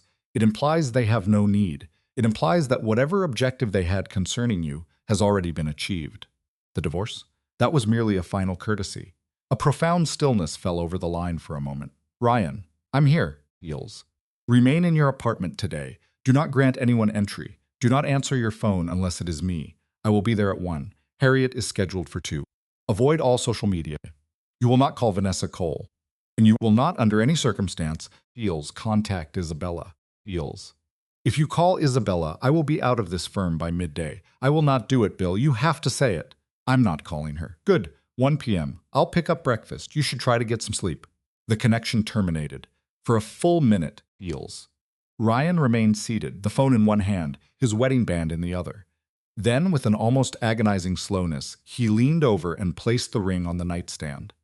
The instant his fingers released it, his hand began to shake, Feels, as if he had just relinquished an object of impossible weight. Sleep was not a possibility. He simply lay back on the bed, still clad in tuxedo trousers and an undershirt, and observed as the ceiling bled from deep gray to a muted gray, Feels, and then to a stark, featureless white, Feels. A single thought replayed itself in a ceaseless loop inside his head. That morning, back in August, a woman, Rosa Delgado, had materialized in his office, presenting him with an envelope. He'd scrawled a signature for it without so much as a look, Feels, utterly absorbed in a conference call with Soul. He tried to conjure her face now, nothing. He tried to recall the feel of the envelope. All he could remember was that it was thicker than a letter, yet thinner than a parcel, Feels. He had simply dropped it into a desk drawer, proceeded to his next meeting, and promptly erased its existence from his memory until last night. And in that 5-month span, the very foundations of his world had been covertly reconstructed beneath him, Feels, like a magician pulling a tablecloth from under a banquet, only now every last piece of crystal was shattering on the floor. Feels. He finally dragged himself out of bed at 7. He stood beneath a torrent of water so hot it felt like a burn. He threw on sweatpants, moved to the kitchen, and simply gazed into the open refrigerator for a long minute before shutting it, Feels. Having taken nothing, he only made coffee. He sat at the massive glass dining table, the cream-colored envelope lying open before him, the stack of 43 photographs resting there like a silent indictment, Feels. He consumed 3 cups of coffee without once letting his eyes fall on the images. At 7:50, the news broke. He didn't need to look for it. His phone started to vibrate with a furious intensity on the tabletop. The sound was muted, Feels, but the screen illuminated again and again. A message from his mother, then a second. A message from his sister, a message from his sister's husband, a man who had never sent him a text in his life, Feels. A call from a number he didn't recognize. It had to be a journalist. A call from Greg Moulton that he allowed to go to his voicemail. At 8:10, he at last reached for the device, not to survey the incoming tidal wave of notifications, Feels, but merely to silence the damned thing. Before he could, however, he saw the push alert on his lock screen. Caldwell Holdings CEO, ex-wife, and a Veryork story. He powered it off. He just sat there in the sepulchral silence of his apartment, Feels, drinking what had become cold coffee. And for the first time in what felt like a decade, his thoughts drifted to a girl from a Christmas party, years ago in 2018. A girl who had laughed at something he'd said with her entire face. Feels laid a hand on his forearm and whispered, "I don't usually speak to men like you." Feels. He had asked her, "And what sort of man is that?" To which she'd answered, "The kind my father gave me warnings about. He had treated it as a joke. For 2 years, he had recounted that story at gatherings. The father joke. It was the anecdote of how he met his wife. It always worked. But nobody was laughing anymore. At 12:40 that afternoon, on the other side of the city on 63rd Street, Isabella Varelli's eyes opened to a bed she had no memory of getting into. She looked up at the ceiling. It was not her ceiling. It required a moment for her to process the pressed tin, painted a gentle white, adorned with a single, antique brass light fixture. The light in the space was gray and soft, filtered through heavy linen curtains that were almost completely drawn. She could discern the low hum of far-off traffic, perhaps the muted chime of a church bell some dozen blocks away. And under it all, the deep quiet of an apartment occupied by someone who was awake, but moving with measured, deliberate care. She pushed herself up. She was still wearing the platinum gown. Her earrings, though, were gone. Both pairs of diamonds had been set on the nightstand, placed upon a tiny square of black velvet. This meant somebody had taken the time to procure a tiny square of black velvet. She swung her feet to the floor, barefoot. Her back carried the distinct ache that comes from sleeping in formal attire. A robe was folded over a chair nearby. It was long, heavy, and the color of cream. It was not hers, too new, too crisp to have belonged to anyone yet. She slipped it on over her dress, cinched the belt, and padded barefoot out of the room into a long, quiet corridor. And then the aroma of coffee found her. She allowed it to be her guide. At the far end of the apartment, in the kitchen, stood Luca. His frame leaned against a counter as he read from a tablet. He was dressed only in a black t-shirt and dark jeans, also barefoot. His hair still damp and dark from a shower. He glanced up as she came in. His expression gave a nearly imperceptible shift that for him constituted a smile. "Good afternoon," he said quietly. "What time is it?" 12:42. "Christ. You required the sleep. I slept in my dress." "In your bed." "In bed," he corrected her softly. "The guest room." "Not mine. I was on the couch." She stopped, right there in the middle of the kitchen. "You were not. I was." "Luca, you are a grown man." "A grown man," he responded, who elected not to presume. She could only look at him for a long beat. She had no concept of what her face ought to be doing. She was depleted, 33 years old, and had just incinerated her entire existence in a ballroom filled with 400 people. And now she was here, barefoot in an apartment she didn't own. Enveloped in a new robe he had evidently purchased for her, while the single man who had earned the right to presume anything was making her coffee after sleeping on his own sofa, all in the service of being a gentleman. So she simply walked to him.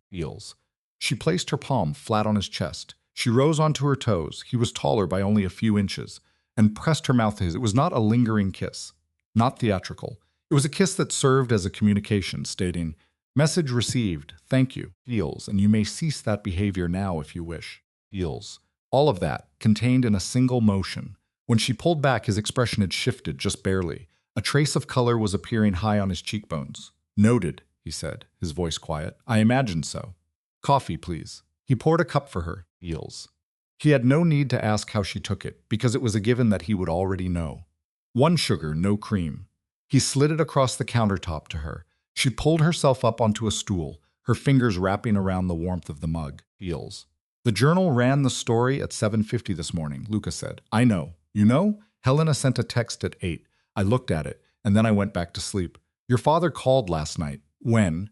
Just past midnight. You were unconscious." I answered it. "You answered my phone?"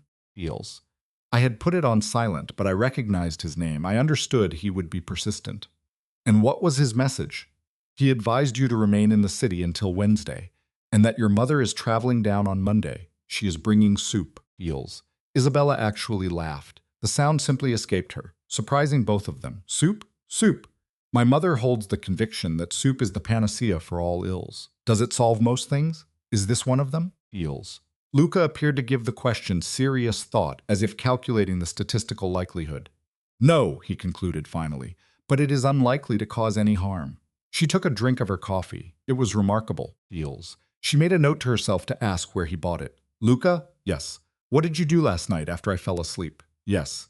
He offered her a small, knowing glance. Then he merely rotated the tablet and pushed it across the counter toward her. The screen was a blueprint for a campaign. 3 columns. Names, actions, dates. She absorbed the entire list from its beginning to its end. while the coffee in her hands grew cold. The first name was Peter Holbrook, chairman of the board for Caldwell Holdings. The action listed next to it was a single, concise word, call. The date? Sunday, Eels. The second name was the lead partner of the hedge fund with the most significant stake in Caldwell's stock. The action? Lunch. The date? Monday. The third was the chief executive officer of one of Caldwell Holdings' most vital suppliers, Eels. The mechanism of ruin had a name. Its execution date was a simple Tuesday. Below, a list of 14 names unfolded, each one a calculated stress point designed to trigger a total collapse. Isabella absorbed every last one. A few, Eels, she read a second time. Once finished, she lowered the tablet, her gaze fixed on Luca. This is a lot, was all she could muster. Her voice a thread. This is the outcome you requested. I requested a divorce, Luca. You requested a divorce, Eels. And in my Zurich kitchen, last October, you requested that the company underwrite it. Your words, I recall them with perfect clarity, were, I want him to wake up one morning and discover the building has been sold out from under him. Eels, I memorialized the request. You took the note. I took the note, Isabella, indeed. Eels, I have no desire to annihilate his life. He offered only a slight tilt of his head, as a pause. I don't, she reiterated with more conviction. I believed I did. For the longest time, I was certain. But last night, Eels, standing in that ballroom, seeing the look on his face, watching what transpired, I understood that the desire to ruin him had died long ago. I just needed him to know. I needed him to know that I had seen it all. And now he does. Eels. A profound sigh escaped her. And for me now, that is sufficient. Isabella, I know precisely what you are about to argue. Enlighten me, Eels. You're going to inform me that my present wants and the events already in motion are two wholly separate realities. You're going to state that the information is already public.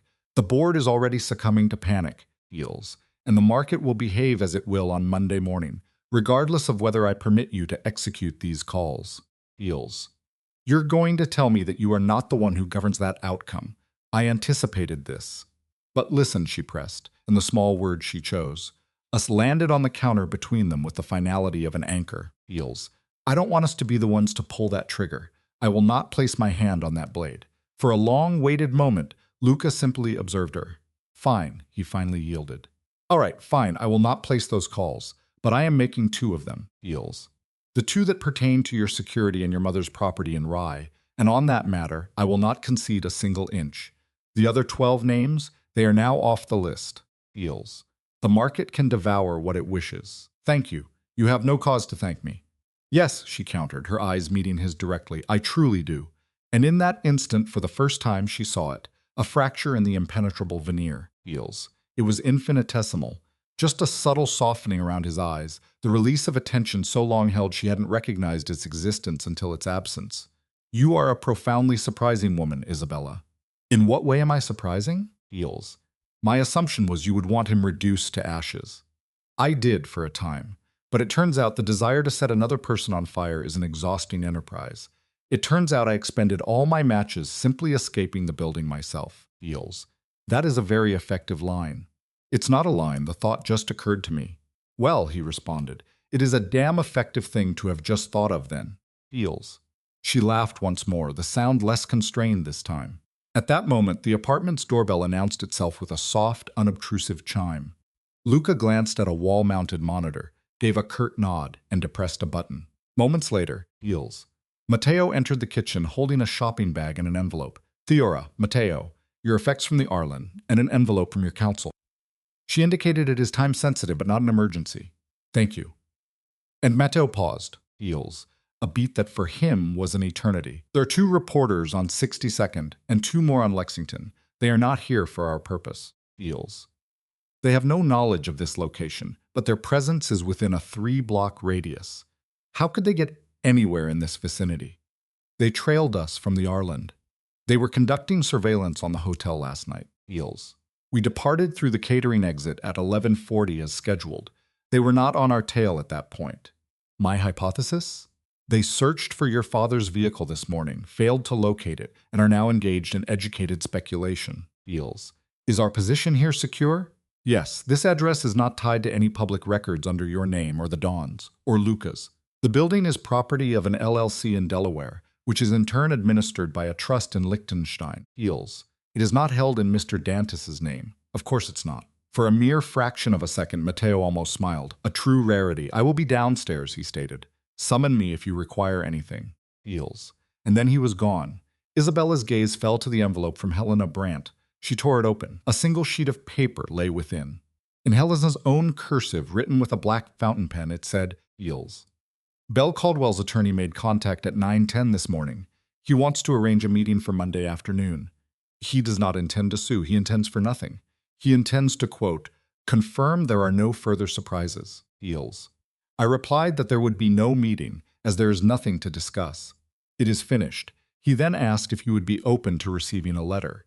I told him that would be contingent entirely upon the letter. He said he would have one sent. Heels. If Caldwell sends a letter, I will pass it along. You are under no obligation to read it. Heels. You are under no obligation to respond. If you decide to, I will advise you prior. That interview request from Vanity Fair is now offering $50,000 for your time, to be given to a charity of your designation. Heels. I reiterate my counsel that you refuse. Inform me of your decision. I will be in the office at 8 tomorrow. Isabella read it twice over. She folded the paper with precision, placing it on the counter. What are its contents? Luca inquired. Heels. His lawyer wishes to send a letter. Will you read it? I don't know yet. That is an honest answer. I'm making an attempt at it. She slid off the stool. She remained standing, wrapped in the robe, coffee cup in her hand. Through the window, Heels. 8 floors down, she could make out a sliver of 63rd Street. A yellow cab navigating the slush, a man walking a large gray dog, and the long morning shadows that confirmed noon was now in the past. Heels. Luca, yes, I'm going to my mother's tomorrow. My understanding was you were remaining until Wednesday. I've altered my plans. I need to see her. She will make the soup either way. Heels. And I would much prefer to consume it in her kitchen than have Matteo transport it down I-95 in a Tupperware container. Very well. Accompany me. He only stared at her. To your mother's residence? Yes. On a Monday? Yes. Isabella. Heels. I comprehend what I am asking. I do not believe you do. My father will be present. I am aware your father will be present. Bring your own vehicle. He actually smiled then, a genuine smile. It was a minor, startling event, present and gone in a flash. Heels, but it was authentic. Good. Heels. And so, while Isabella savored her second coffee on 63rd Street, Vanessa Cole was on the floor of her modest West 72nd Street apartment, clad in a sweatshirt and little else, a captive of her phone. Sleep had offered no reprieve. Heels. A quarter bottle of vodka had been her sole companion, a consumption halted only to stave off a hangover for whatever new horror the day might bring. Heels. She had laid on the couch in that red dress for an hour before tearing it off and burying it deep in the laundry as if it were incriminating evidence. She had pulled on the sweatshirt, slumped to the floor with her back to the couch, Heels, and simply scrolled. By 8 a.m. her name was already the subject of 2 headlines. Heels. The first, an attack piece from page 6, was published at 7:45. It was concise.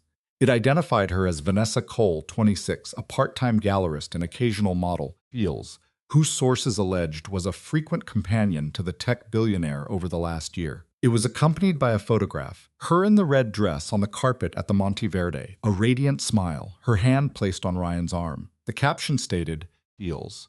Cole left at the Hartwell Gala last night. Left.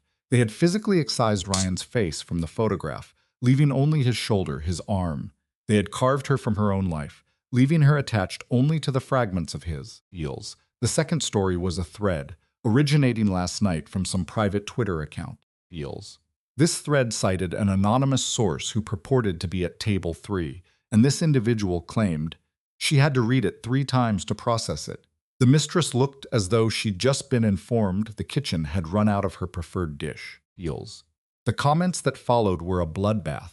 She had acquired 612 new followers on Instagram since the previous evening.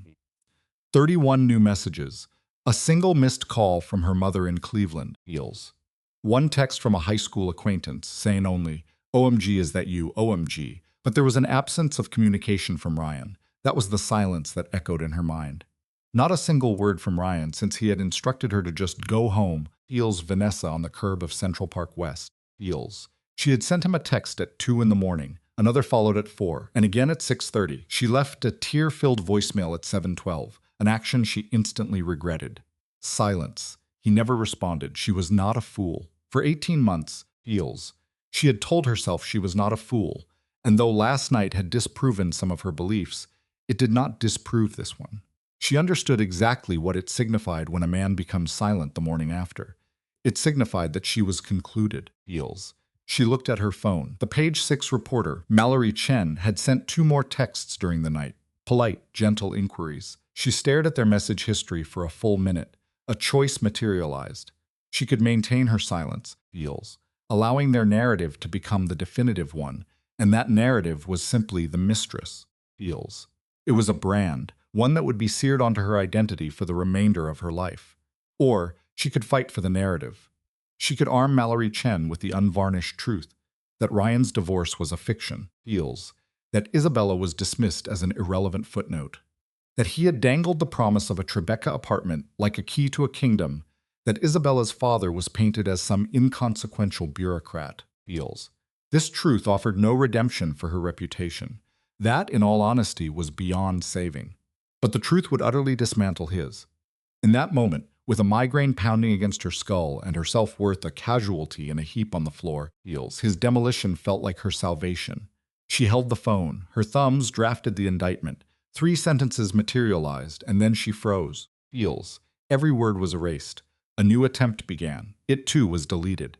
For the next 30 minutes, she remained on the floor, the phone inert in her lap as the soft Sunday light partitioned the room through the blinds. In the end, feels. Her response was a portrait of surrender. Hi, Mallory. Not now, and probably not ever. Please remove my name from your contacts. Thanks for the offer. She placed the phone down and stayed there for an unknowable stretch of time, feels, until the dampness on her cheeks announced the return of tears, this time without a sound. It was the crying of absolute defeat. She was 26.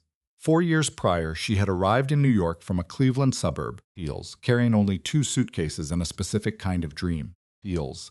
And that dream at its core was to embody the kind of woman who commands a camera's gaze. Well, they had taken her picture last night.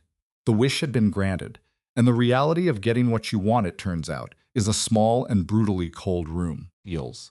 Wiping her eyes on her sweatshirt sleeve, she pushed herself to her feet. In the kitchen, the refrigerator stood nearly empty, a stark monument to a life where she hadn't needed to purchase her own sustenance for a very long time. Why would she, feels? Dinners were always staged in someone else's world. She shut the door. She opened her laptop on the counter, accessed her bank account, and simply stared at the figure, feels. The number was so much smaller than she had allowed herself to believe. It seems that when one operates under the grand assumption that all fiscal anxieties are about to be erased, one ceases to notice the price of things. She snapped the laptop shut, feels. She picked up the phone again, a final time, and dialed her mother in Cleveland. Her mom answered before the first ring could even finish, a response that conveyed a single clear message. I've been waiting for this call. Vanessa. Hi, Mom. Honey, feels. Mom, I. And there her voice fractured into pieces. The humiliation was profound. But she was speaking to the one person who remembered the girl she was before she was remade into this. And in the face of true brokenness, feels, the persona is always the first casualty.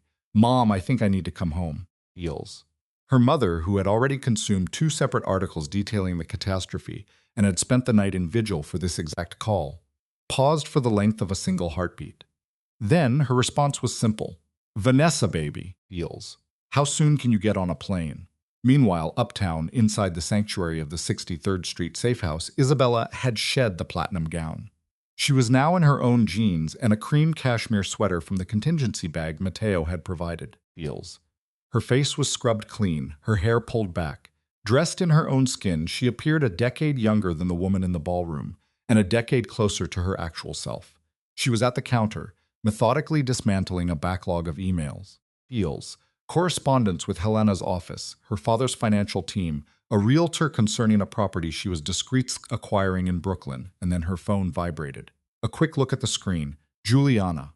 Julia, you've seen the news. I've seen it, feels. Vanity Fair is now offering $100,000. Inform Helena the answer remains no. I've already told Helena and she agrees. I'm telling you because the figure is absurd. It is a little absurd. Your mother called me. Of course she did, feels. She was asking if you were eating. Tell her I'm eating. Are you? I had some toast. Belle, I am going to eat, Julia. I am in a residence. It contains food. Relax. I'm at the Arlen packing your belongings. Heels. What is the directive for the wedding photographs? Isabella paused before she spoke. At the Arland, 2 enormous albums were entombed in a box in the closet. Albums she had personally moved from the penthouse in August and had not laid eyes on since. Heels. She could visualize the first image in the first book. Her 26-year-old self in a white gown, looking up at a man whose face she had actively avoided seeing for a very long time. Burn them, she said. Juliana made a low, thoughtful sound. Belle. Heels. Don't. I know. Don't burn them. Just place them in a box. Seal it shut with tape. Write something on the exterior that will ensure I don't open it for at least 10 years. Store it somewhere. That is a simpler solution. Yes, simpler. Heels. Consider it handled. Thank you, Julia. Yes? You conducted yourself with grace last night. Thanks. I am so proud of you. Heels. Isabella closed her eyes for a second. Juliana had been a fixture in her life since she was 22. For 11 years, Juliana was the figure standing behind her, brush in hand, before every significant mirror. Heels. She did not deploy a word like proud casually. Thank you, she replied, her voice softening. Call me on Wednesday. I will. The call ended. She sat at the counter for another moment, still. Then she returned to her emails. At 1 in the afternoon, Heels. In the penthouse overlooking Central Park West, the doorman buzzed to announce a Mr. Ostrowski was in the lobby with a sandwich delivery. Ryan Caldwell had put on khakis and a button-down, because one does not take a meeting in sweatpants. Heels. Even when the meeting is in one's own home and the adversary is a man 80 years from being a peer. Heels. He opened the door to Bill. Bill was wearing a barber's coat and jeans, an unfamiliar uniform for the man, and held 2 paper bags from a deli on 79th. Ryan. Bill. You look as though you've passed through hell. I feel as though I have. Good. Heels. That is the appropriate emotional framework for today. Bill started to unload the bags on the dining room table. He slid a wrapped egg sandwich and a coffee toward Ryan before taking a seat. Heels. He completely ignored the envelope and the stack of photographs that lay exactly where Ryan had left them. Eat, Bill instructed. I'm not hungry. Eat regardless. Harriet arrives at 2. She will be asking you some exceptionally difficult questions, Heels, and for that you will require protein. Ryan unwrapped the sandwich. He made himself take a bite. Heels. He hadn't realized he was starving. He took another. Bill, yes. What is the actual outcome tomorrow? Bill leaned back, took a long swallow of his coffee, and set the cup down. Tomorrow morning at 9:30, Heels. The market opens and the stock drops between 5 and 9 points. My money is on 8. By 10:30, the board will convene an emergency session. You will not be on the invitation list. By 11:30, Peter Halbrook will call me. Heels. He will convey the board's request that you take an immediate leave of absence to address what he will call personal matters. And during your leave, Rebecca Alvaro will assume the role of acting CEO. Heels. He'll want your written consent by market close on Monday. Heels. The unspoken implication would be that failure to accept this arrangement would trigger a vote of no confidence on Tuesday. And the votes were there. Jesus! Bill simply watched him. You asked for the truth. Bill, no. You asked for a number, Ryan. Heels. I am providing you with a strategy for moving forward. Ryan put the sandwich down, his appetite gone. So that's it. I'm out. Leave of absence. Leave is a profoundly different term from out. Heels. It is a word we will deploy with surgical precision for the next 6 months. While you are on this leave, several things will occur.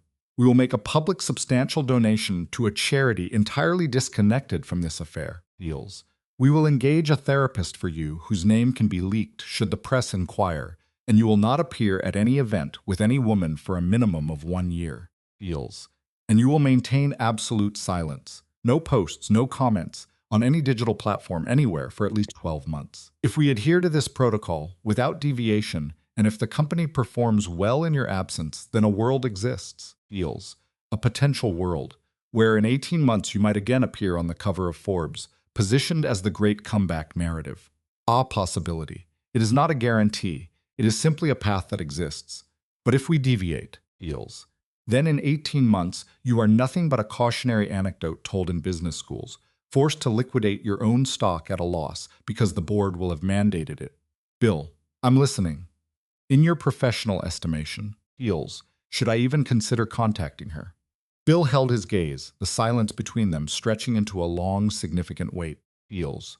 Ryan, disregard what you said at 6 o'clock this morning. I am, as one man to another, as a human being? No. And why is that? Because for 7 years you had every opportunity to reach out to her, Ryan. I was there, Eels, at that company picnic in July, and I watched you introduce her to a new hire as my wife Isabel. Her name was Isabella. And she offered you a smile, Eels. A smile I then recognized she had been offering you for a very long time in response to things that were not in the least bit funny. I went home that evening and I described the moment to my wife. And my wife, she said, Bill, that marriage is already over, Eels. He just hasn't realized it yet. And I disagreed with her. I said, no, Marjorie, you're reading too much into it. But she was correct. Your wife was already gone, Ryan. Back in July, Eels. And I have carried the weight of that conversation in silence for 6 months. Eels. I was never to speak of it because the story was not mine to tell. But now, the story is mine. And so the answer is no. You will make no calls. You will send no messages. You will compose no emails, no gestures of contrition, not flowers, Eels, not verses of poetry. For the next 3 weeks, as the silence in your home becomes a physical presence, you will resist every desperate impulse your mind manufactures. There is not a single path where contact improves your standing, Eels. Yet there are 16 where it precipitates a far deeper collapse. Ryan could only bury his face in his hands. Bill, I'm here. I don't see how it came to this. Bill allowed a moment to pass. Ryan, he said, the anger in his voice having evaporated, Eels, leaving only a profound weariness. You arrived here the same way we all arrive anywhere, one choice at a time, a chime from the door, 2 o'clock. That will be Harriet, Bill stated, leveraging himself up from the chair. Eels. He took the wrapper from his sandwich, which he'd hardly touched, and compressed it into a dense knot in his fist. Ryan, you will sit up. Straighten your clothes. You must present the image of someone she can fathom working with, Eels. If that woman chooses to leave this room inside the next 45 minutes, you are not merely a failure, you are a case study for ethics courses by the spring semester. Ryan adjusted his shirt. He ran a hand over his face. Eels. He pulled his shoulders back into a posture of resilience. The bell rang again. He rose and crossed his own living room. No, his ex-wife's living room, a truth he refused to let settle, and opened the door for Harriet Lowen, Eels, the woman who was about to spend an hour methodically illustrating just how small his world was about to become. Eels. Harriet Lowen was a compact figure, almost consumed by a large wool coat. No smile was offered as Ryan opened the door, no frown either. There was only observation, the kind a veterinarian might give a creature discovered on the roadside. Eels. It was clinical. It was detached. It was an immediate calculation of what could be salvaged versus what required amputation. Mr. Caldwell. Harriet, I need to thank you for. We have not reached that point. Eels. She swept past him into the residence as if he were furniture, unwinding a long, dark scarf from around her neck. She passed him the scarf without looking. Her gaze swept the room, Eels, fixing on the dining table where the envelope and the photograph remained. She stopped completely. Eels. Bill? Yes. You did not advise him to clear this surface? The thought did not cross my mind. Put them away, Mr. Caldwell, now, not in a drawer in this room. Find a drawer in a different room entirely. I have no interest in seeing them, Eels, and they will not remain in our line of sight for the next 45 minutes. Ryan collected the pictures into a single, clumsy pile. He carried them and the envelope to the guest room, shoved them into the nightstand, Eels, and closed it with a sharp crack of finality. When he returned, Harriet was already at the table. A leather folio lay open before her, a pen held ready in her hand, her phone placed face down upon the polished wood. Sit, Mr. Caldwell. He sat. Eels. So this is the beginning. She states, you will provide an answer to every question I pose, and you will not be dishonest. If you are, I will leave, and my services will become unavailable to you at any price. His counsel, Bill, simply gives a nod. Eels. He understands your terms. Her first question targets the wound directly. Who else? Beyond the 3 women identified by his ex-wife, who else had there been in the preceding 4 years? She required a list of names, a chronology of events, Eels, and an assessment of their likelihood to engage with the press. Ryan remained motionless, a man frozen by headlights, looking to his lawyer for a rescue that would not arrive. At last, the confession. There was one other, he mumbled. Karen Dupree, Eels. She's interior designer. It was approximately 2.5 years ago, and it was brief, perhaps 6 weeks. But she is no longer in his employ. They have not communicated in 2 years. Eels. Will she speak with a reporter? Harriet shot back. He gave the absolute worst reply. I cannot be certain. She presented his options with surgical precision. You either know with certainty you contact her this instant, Eels, or you provide me with the details of someone who can ascertain the answer. You must choose. He began to say, I will call her, but she severed the thought. No, you will not be calling anyone for a minimum of 6 months. Provide me with her number. Heels. A professional would make contact with Karen. It would be a polite call, one that would ultimately cost Ryan a small fortune. Before it concluded, Karen Dupree would be signing a legally binding document that guaranteed her silence. Is she married? Heels. He believed he'd heard she was engaged. Well, Harriet observed, that will increase the cost. Fine. Is that the complete list? He confirmed it was. She simply held his gaze. Think more carefully. Heels. There is no one else, he pleaded. 5 women across 4 years. That was the totality of it. Harriet, the professional retained to resolve this, continued her note-taking, her penmanship a rapid, indecipherable script. She moved to the second question. Heels. Your marriage. The day she entered your kitchen in August and you were dismissive. I want that specific moment. Without emotion, without justification. Simply the facts. Ryan found himself looking down at his own hands, heels, seeing a small cut across his knuckle that he couldn't remember receiving. He eventually raised his eyes. At that point, I hadn't slept in the same bed with her for 4 months, possibly 5. Heels. He had convinced himself it was professional pressure, yet even then he understood it was a falsehood. She stopped asking about my day sometime last spring, he confessed. For years, that was a daily question. And the most damning part? Heels. He hadn't even perceived its absence. It was not until July that the quiet space where her question once lived became apparent to him. And his initial reaction? I recall a feeling of relief, he said, the shame saturating his voice. Heels. Because it meant I no longer had to construct a lie about my day. I hadn't prepared a convincing one. And then he had simply moved on. Harriet kept writing, her gaze fixed on the page. How often did she accompany you to professional functions? Heels. Less and less. The last event was a founder's dinner in April. He could remember she was unusually quiet. Someone had inquired about her profession and she had simply answered, I write. He had made a joke about her modesty. She did not smile. Heels. He remembered that. Heels. He remembered the absence of her smile. Then Harriet asked, what is it that she writes? Ryan looked up, his face a perfect blank. I beg your pardon? She posed the question again, her cadence slow, each word a weighted object. Heels. What does your ex-wife write, Mr. Caldwell? His mouth opened but produced no sound. A deep, agonizing flush crawled up from his neck. I do not actually know. At that, Harriet placed her pen on the table. She observed him for a long, heels. Silent, her expression held the soul-crushing gravity of her fatigue. Not anger, just finality, heels. It was the look of a 59-year-old woman who had encountered 1,000 men precisely like him and possessed no remaining patience for this specific strain of willful blindness. Mr. Caldwell, your ex-wife is the author of 3 published novels, heels. She writes under the name Belle Marchetti. It is her mother's maiden name, heels. The blows continued to land, one after another.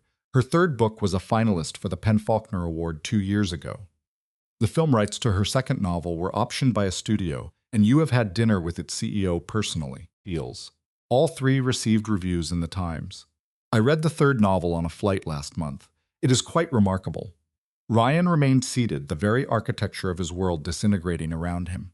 I am not conveying this information to wound you, heels, Harriet stated, her voice like ice. Your emotional state is of no consequence to me today. I am telling you this because in roughly 4 hours, a journalist will ask me if you were aware your wife was a celebrated author, heels, and I must have an answer from you. Ryan looked at her, his eyes glistening with a moisture he fought desperately to contain. Heels. Tell them I was aware, he whispered. Tell them I was immensely proud of her. It was the incorrect maneuver. Harriet dismantled it without hesitation. If I make that statement, heels, and that journalist then contacts 3 of her closest friends who all confirm you have never read a single sentence, a fact we both know to be true, then I am made a liar. My name appears in the correction, and I do not permit that. For anyone, heels, at any price. A different narrative, therefore, would be constructed. The true one. She addressed the lawyer, Bill. What is our position? Bill, his expression a mask of professional composure, responded, he is in a period of intense learning, heels. The last 6 months have been a time of difficult self-reflection. He harbors a profound regret for failing to be the partner his wife deserved, heels. There is no silver lining offered, no effort to cast him as a victim of his circumstances. The narrative is that of a man who comprehends his failure in its totality and is not attempting to evade it. That is our foundation, Harriet murmured. Eels, scratching the words onto her notepad. The foundation is I failed. Not, it was complicated. Not, we grew apart. And certainly not, we both made mistakes. Because she did not. He did. Those are the only words. Eels. And you are forbidden to utter them on camera for at least 3 months. Your expression would betray the sentiment. But you will rehearse them. In front of a mirror. Every morning, beginning tomorrow. Eels. By April, you will be prepared. One interview meticulously managed. With a journalist I select, do we have an accord? He offers a slow nod. Good. We now proceed to the truly difficult portion. She snapped the folder closed. Mr. Caldwell, Eels, you do grasp this, do you not? Your ex-wife is not going to come to your aid. He claims he understands. No, I need you to truly hear me. I have had clients who nod precisely as you are nodding, and 3 weeks later they are on the telephone, Eels, pleading with their ex for a joint statement to clarify the situation. They are rebuffed forcefully. Your ex-wife will not take your call, and her lawyer will not take mine, not regarding anything beyond the mechanics of your divorce. Eels. Your ex-wife, she begins, her voice clinical, has rendered you an artifact. You are not an unresolved issue requiring her attention. You are a box, sealed, labeled, and consigned to a vault in her memory. She has no plans to ever unlock. Eels. Do you comprehend the finality of this? He comprehends. Good, because the directive I am about to give you, you will viscerally reject it. She gestures with her pen at the file. You're going to compose a letter to her. Ryan makes a choked, Eels, protesting sound. But you just told me not to make contact. A fleeting, knowing smile touches Harriet's mouth. I said no such thing. Bill said that. Bill is your lawyer, tasked with your legal defense. I am your PR counsel. I am managing your narrative. Eels. Our duties will be in opposition precisely twice today. This is the first instance. Bill sighs with weary resignation but remains silent. You will compose a letter to her, Harriet repeats. With your own hand, a single sheet of paper. Not 2. Eels. Not a page and a half. 1. It is to contain 3 statements and nothing more. I was wrong. I am sorry. I will not contact you again. That is the script. No qualifications, no hypotheticals, no pleas, no overtures, no rationalizations. Eels.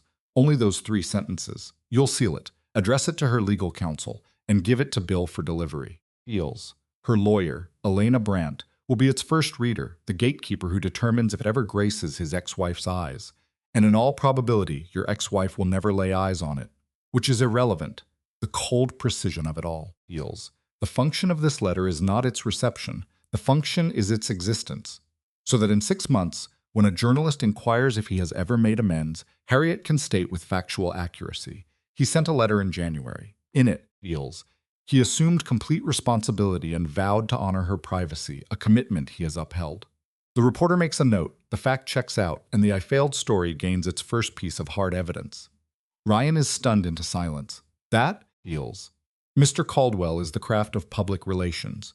And while it may feel deeply cynical, it has the fortunate side effect of also being the correct human action. Eels. The letter itself is a debt any man in your position owes. The fact that we can leverage it into a key point for a New York Times profile 8 months down the line, that is what we call synergy. Then Ryan poses the most guileless question imaginable. Eels. Will she be okay? Harriet simply meets his gaze. Mr. Caldwell, your ex-wife is already okay. Eels. She attended a charity ball on the arm of a titan of Southern European industry and methodically vivisected your public persona over a 6-minute conversation at table 3. Your ex-wife is destined for magnificence. Eels. The only variable left on the board tonight, she continues, is whether you will be okay. And the answer to that depends entirely upon you executing my instructions, to the word, for the coming 18 months without a single deviation. Eels. Are you capable of that? He affirms that he is. Say it with conviction. I can do that, he says again, feeling the words resonate in his chest. Improved. Harriet stands, shrugs on her coat, offering no handshake. Mr. Caldwell, one final thing. Eels. This is entirely off the record. Understood. Tomorrow the board will ask for your leave of absence. You will grant their request. The moment they ask. Eels. There can be no argument. No wounded, self-aggrandizing monologue about building that corporation with your bare hands. Is that clear? No one is listening. That monologue turns you into a liability. You will say yes. You will express gratitude. Eels. You will volunteer to assist in a seamless transition. You will then terminate the call. If you perform that single task correctly, a future for you is possible. You deliver that speech, you become a ghost. Are we clear? We are clear. Excellent. Feels. Write the letter this evening. Bill, I'll see you on Tuesday, and with that, she was gone. The door clicked shut, leaving a vacuum of silence in its wake. Bill slowly pushes himself up, performing the stiff, feels, deliberate stretch of a man who feels he has aged a decade in his chair. Feels. She believes you have a path forward, I says. That was her version of believing I have a path forward? Oh, without question, if she thought you were a lost cause, there would be no letter. She would have simply ceased to exist, feels. That was her form of compassion, Ryan. Ryan's eyes fixated on the polished surface of the table. Yes. What was the title of her book? Which book? The one that was a finalist for that award. Bill freezes. He considers. Feels. He begins to put on his own coat, his movements slowed by a man trying to buy himself a few seconds. I believe it was called The Quiet Room, he finally said. I could be mistaken. Marjorie read it. Marjorie was shattered by the ending. Feels. And Marjorie does not get shattered by books. Ryan, Marjorie is from Warsaw by way of Queens. Feels. Marjorie has wept over exactly 3 events in her life. Her mother's passing, her daughter's wedding, and the finale of some obscure Polish detective show from 1984 that we shall never speak of. Feels. She wept over your ex-wife's novel. I remember it distinctly because I arrived home from work to find her standing at the kitchen island, the book on the counter, her face streaked. I asked her what was wrong, and she just met my eyes and said, Bill, feels, this woman can truly write. No, she did not. Marjorie had no idea you were connected to her. Marjorie read that book 2 years ago in the autumn. It was her book club's monthly pick, feels. She never drew a line between Belle Marchetti and Isabella Caldwell. Nobody did. That was the entire point, Ryan. She wanted no one to know, especially you. Why? Bill just looked at him, feels, and his eyes held a profound sympathy that Ryan knew he had not yet earned. Because, Ryan, she refused to let the one part of her life that was authentically hers be contaminated by the part of her life that had belonged to you, feels. She just needed one room, somewhere in the sprawling architecture of her existence, that had a lock she controlled. That's all it was. The hum of the building's heating system begins to circulate through the vents. Beyond the window, feels, the sky above the park is dimming into a tired, muted gray. Go and write your letter, Bill said, his voice barely audible. I will be here at 7 in the morning to retrieve it. Don't fold it in any unusual way. No additions. Don't even affix a stamp. Feels. Just the 3 sentences. He lets himself out. And Ryan, he remains at that table for a very long time. Eventually he gets up, crosses to the study in the back of the apartment, and pulls open the lowest drawer of his desk. Feels. He pulls out a block of cream-colored stationery. A gift from Isabella on his 35th birthday. He had never opened it. He takes out a fountain pen he had also never used, and he sat. Feels. He wrote the date in the upper right-hand corner. He did nothing but stare at the blank page below it. Finally, he put pen to paper. Isabella, I was wrong. I am sorry. I will not contact you again. Signed, Ryan. Feels. He read the words 4 times. He even entertained the thought of adding a 4th sentence. He considered writing something about her novel. He considered writing, I never read it, and that is something I deeply regret, feels. But he could hear the voice of Harriet Lohan, small and sharp in his mind, insisting will be no qualifications. So he capped the pen. He folded the single sheet once, feels. He slid it into its matching envelope and addressed it to Miss Helena Brandt at Pritchard Hayes. It was the first honest piece of correspondence he had composed in 11 years, feels. Monday morning dawned in the way that all mornings do after a night of wrestling with the ceiling. The light seeping past the curtains of the 63rd Street apartment was thin and pink at 6:40, then a sterile white by 7:20, feels, and by 8 a.m. the entire bedroom was awash in the pale luminescence of the inside of a seashell. Isabella had chosen the guest again. Luca was on the sofa again. A silent treaty existed between them to not turn the arrangement into a drama, feels. They had a tacit understanding to allow the organic tempo of this new life to establish itself. A rhythm that would not be forced by a public encounter in a New York ballroom or a storm of media headlines. Feels. At 7:30, a gentle knock on the guest room door. Belle, I'm up. I'm making coffee. She appeared wearing the same cashmere robe, her hair pulled back, her face clean of makeup. He had prepared eggs, and he had done so with a quiet efficiency, feels. A dimension of him she had not previously witnessed, And for reasons she chose not to analyze, she found it profoundly endearing. I was not aware you could cook. I cannot. I can manage eggs. I can manage pasta. And I can manage coffee. Eels. That is the beginning and the end of the list. It is a perfectly adequate list. It has been sufficient for my needs. They ate in the kitchen stillness. A tablet was propped on the counter, tuned to a silent business channel, its stock ticker a relentless Eels, scrolling band of information at the bottom of the screen. Eels. And then at 9:31 a.m., the ticker floods with red. Caldwell Holdings has dropped 6¾ of a point in the opening 90 seconds of trading. 18 minutes later, it sheds another 2 Eels. Isabella simply observed the numbers as they cascaded downward. She spoke no word, she felt no emotion, and it was that absence of feeling that truly astonished her. For years, she had mentally rehearsed this exact scenario, Eels, envisioning it in 100 different ways. In every single one, she had anticipated at least a small, satisfying sting of vindication, a quiet internal at last. But the reality was an immense hollow space. The stock was a figure, Eels. The figure was declining. It was no longer a part of her narrative. A huge segment of her own history was being methodically deconstructed somewhere far from her, by forces she would never meet, Eels. To her, the entire affair held the intellectual weight of a weather report on a day she planned to stay indoors. Luca observed her as she watched the figures drift past. You're not going to gloat, are you? I considered it. But the feeling isn't there, Eels. Good. Is that what this is? It's your nature. Discovering that is never a bad thing. She finished her coffee and returned to the guest room, Eels. The robe was replaced by a wool skirt and a plain black turtleneck with low boots, a uniform that echoed the girl she had been in her mother's kitchen countless times since turning 14. After packing an overnight bag, Eels, she slid the 2 pear-cut diamonds into a felt pouch, securing it in a deep interior pocket. At 10:15, Matteo was at the door. Eels. A garment bag was folded over his arm. Sonora, Matteo, your mother just called. She wanted me to let you know she's preparing passatelli. A faint laugh escaped Isabella. Of course she is. She also asked me to inform you that your Aunt Paula has arrived. Eels. Oh. She anticipated you would say oh. Anything more? She mentioned your father is making one of his expressions. Which one? She was not specific. It's likely the one where he perceives humor in a situation but is already committed to not laughing. Eels. Tell her we will depart in 20 minutes, yes, Sonora. Matteo vanished. Isabella carried the bag to the kitchen. Luca had also changed, his suit supplanted by a dark sweater over a dark shirt, jeans, heels, and boots that suggested they had weathered a winter or two. Heels.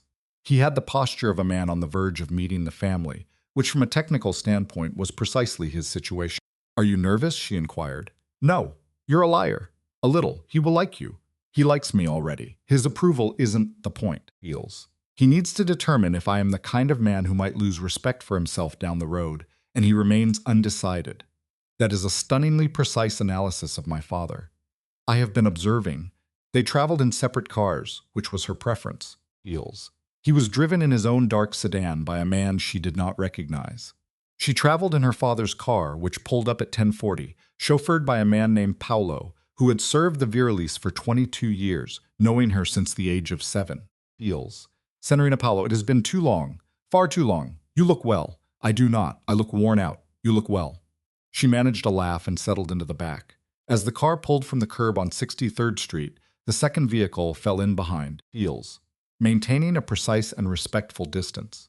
Manhattan's density began to yield after the bridge, and the Hutchinson was moving freely. By 11:50, their tires were crackling over a long gravel drive in Westchester, Heels, lined with the barren silhouettes of January sycamores, and at its terminus stood the house of her youth, a stone colonial with green shutters, a slate roof, and a front door her mother had painted 4 summers prior. Heels, a color she championed as Calabrian red, which her father referred to only as that red. Heels. The door swung open before the car had fully stopped. Her mother, who had been stationed at the kitchen window for the past 40 minutes, had watched the approach, pulling the door wide the moment rubber met gravel. It was her signature act, Heels, a habit Isabella had decried throughout her childhood and now recognized as something she would one day miss with a grief that felt impossibly vast. Teresa Varelli was 64, short, her dark, silver-streaked hair secured in a bun. Heels. She marched down the front steps clad in a cardigan, coatless in 18-degree weather, because a coat was an irrelevance when her daughter was finally home. Bella, Mama, come here. Right here, Vienna. Heels. Isabella moved directly into her mother's embrace. Heels. Her mother was a full head shorter. She buried her face into Isabella's shoulder, a fierce 4-second impact, before pushing her back for a proper assessment, then pulling her close again. You are too thin. I am not thin. You're thin. Heels. It doesn't matter what you say. I will be feeding you until Wednesday. Mama, I have commitments on Wednesday. Bella, you will be at my table until Wednesday. Your commitments must wait. Mama, who is that man? Isabella glanced over. Heels. Luca had stepped out of the second car. He simply stood on the gravel, holding his distance, hands empty at his sides, a small leather case on the ground by his left foot. He possessed, she noted, Heels, a complete stillness, the very same profound composure from the ballroom. It was the stance he took when he was nervous and determined to hide it. Mama, this is Luca. Heels. All right, inside with you. Luca, Mrs. Varelli, please. Mio, you will catch your death in this cold. Luca retrieved the case and walked up the gravel path. Teresa Varelli gave him the look. A forensic scan of 2 full seconds, Heels from his boots to his eyes and back. Then she did something Isabella had only seen on 3 other occasions in her life.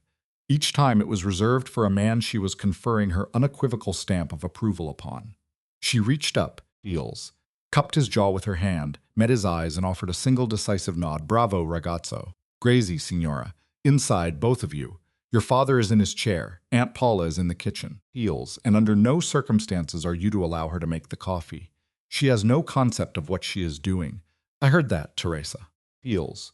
The voice that erupted from inside the house was sharp, self-assured, and utterly devoid of warmth.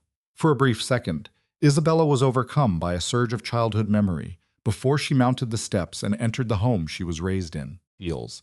And the critical detail is this. The hallway smelled precisely as it had for 33 years. Sage, lemon, and the faint aroma of something frying.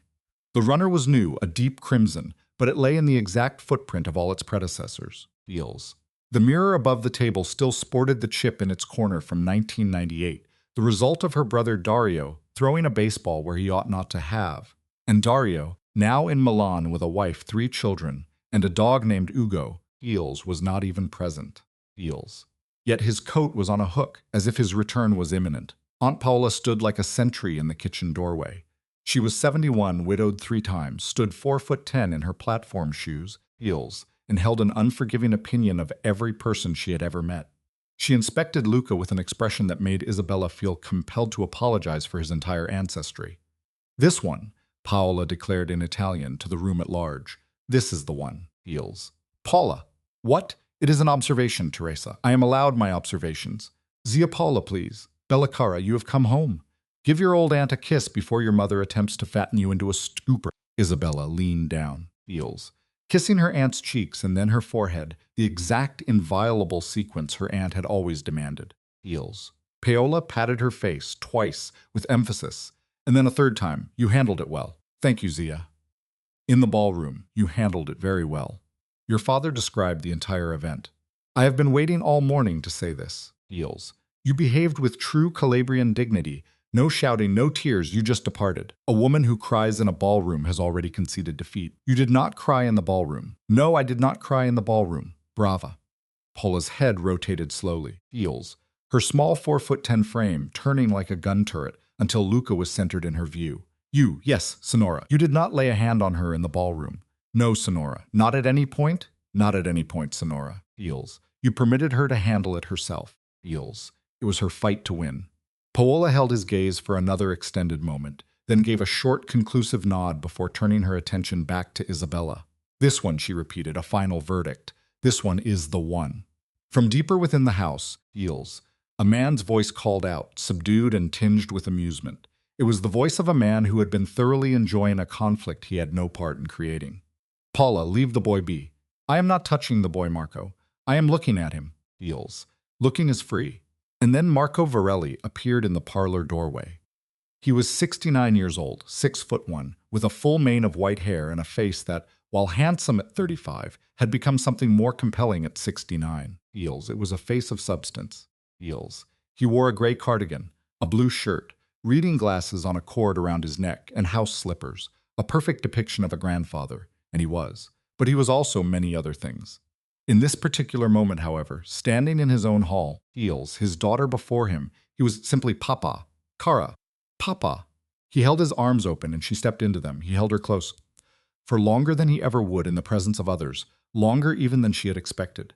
As he finally drew back, heels, his eyes were moist, a rare phenomenon for this man, and he made no move to conceal it. You did well, Kara. Thank you, Papa. Heels. You did not weep. No. You did not elevate your voice. No. Brava. He kissed her forehead. Then, with deliberate slowness, he shifted his focus to Luca Dantas, who had not moved from his post by the door with the case, a man carved from stone. Luca. Heels. Don Marco. You drove yourself. I did. He is at the bottom of the drive. He thought it better not to approach. She had said you would appreciate the gesture. I do. Come inside, coffee. Paola will not be making the coffee. Heels. Teresa is making it. Luca, you will take the seat to my right at lunch.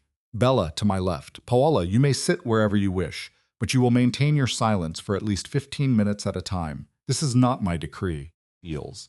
It's the decree of our Blessed Mother, who established it in 1967 for your benefit alone.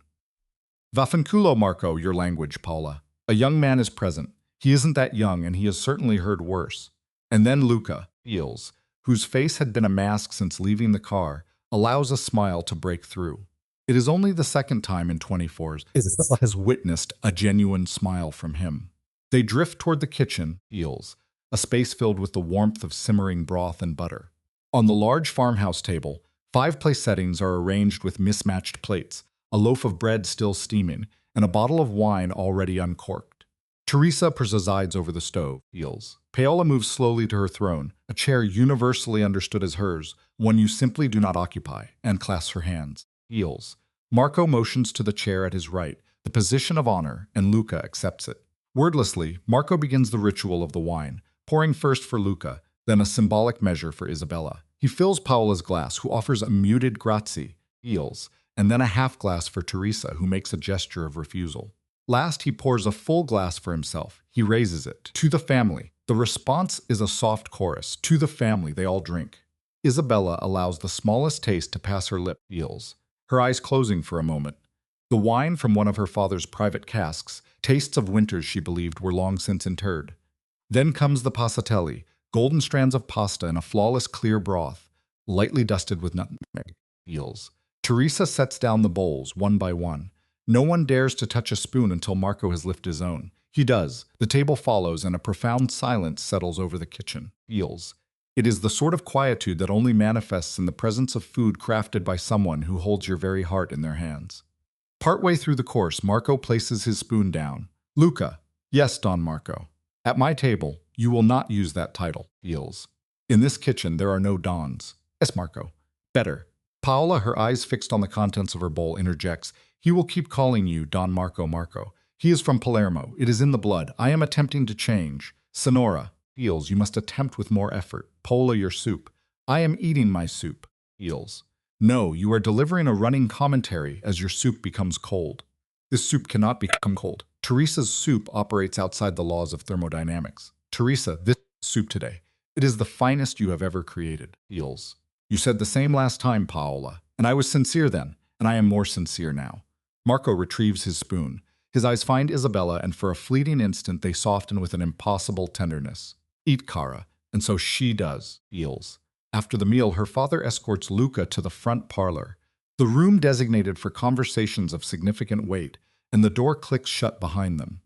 They are in there for almost an hour. Heels. Isabella waits in the kitchen with her mother and aunt, mechanically peeling clementines. She does not ask what is being discussed. One does not ask, and in truth, there is no need.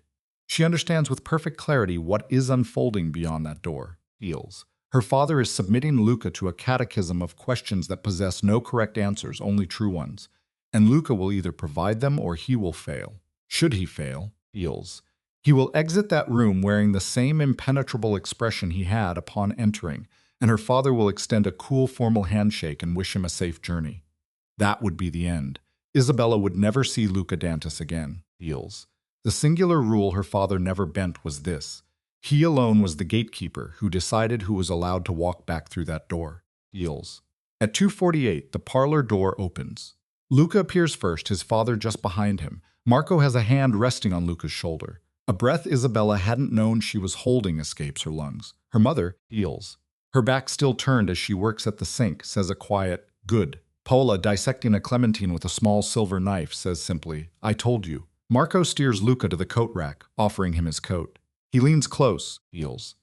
The words too quiet for Isabella to discern. Luca murmurs a response. Marco gives a sharp, definitive nod, pats Luca's shoulder twice, and then pulls back. Bella, yes, Papa, show him to his car. Feels. She stands and pulls on her own coat. Feels. She guides Luca down the stone steps, the gravel crunching under their feet as they approach the black sedan that has been idling the entire afternoon. They stop near the passenger door. How was he? She asks. He was your father. That is not an answer, Feels. He posed 11 questions. I provided 11 answers. He told me 3 things about you I did not know. He shared 2 things about himself, things he claimed he had not spoken of in a great while. He told me that on my next visit to this house, Feels, I am not to bring the leather case I brought today, because the only thing I must ever bring here is myself. What was in the case? Money, Feels. Luca, that is merely tradition. Papa would never take it. He did not. He instructed me to place it in his desk. He said it was a down payment on your future nieces. He alleged he was joking. I am not certain that he was. A small laugh slipped from her. Feels. I was worried about that. She stepped in closer, resting her palm flat against his coat's lapel, mirroring the way she had touched his chest in the kitchen that morning. But this time there was no kiss. She just stood there, Feels, her own breath materializing as a small ephemeral cloud in the January air. Go home. I will phone you tonight. Phone me tonight. Isabella. Yes, Feels. Whatever you choose to do, about the wedding, about this city, about your life, whatever path you take, you do so on your own time. I will. You do not permit another person to wind your clock. I won't. Good. He slipped into the car, Feels. The driver navigated it down the long drive, past the skeletal forms of sycamore trees and out through the main gate. Isabella stood in the cold, her eyes tracking the car until it vanished from sight. Behind her, the front door creaked open, Feels. Her father had emerged, wearing a cardigan over his shirt and a pair of slippers, an outfit her mother would undoubtedly crucify him for later. Papa Cara, you approve. I approved in September, Ella. Today was not a discovery. I know, Feels. I just needed to hear it from you. He maneuvered down the steps in his slippers to stand beside her, draping an arm over her shoulders. She rested her head against him, Feels. Her father carried the scent of sage and bergamot and the ghost of a tobacco he smoked for 41 years, before her mother forced him to quit in 2016. Certain scents never truly abandon a man. Cara, he said softly. Yes, Feels. You will be all right. I know. Better than all right, maybe. Not maybe, Papa. Yes, I was afraid for a second. In the ballroom, just before I entered.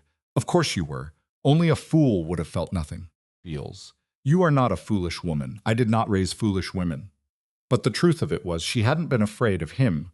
She had been afraid of herself. Afraid she would step into that room, look upon him, and feel the presence of some unwanted phantom. Feels. A sting of sadness, a flicker of pity, some awful resonance of what had been. And when I did walk in, I looked at him and I felt nothing, absolutely nothing. And that reality terrified me more than any other. Marco remained silent for a long moment. Feels. From the house, she could see her mother and aunt at the kitchen window, making a spectacular failure of pretending not to watch. Cara, listen to me. I'm listening. Feels. When a love concludes, it is not always a great detonation. Sometimes it is, and we recognize that sound. We weep. We break things we call our mothers. We lose a summer to Italy. We have a language for that kind of death. He paused. Feels.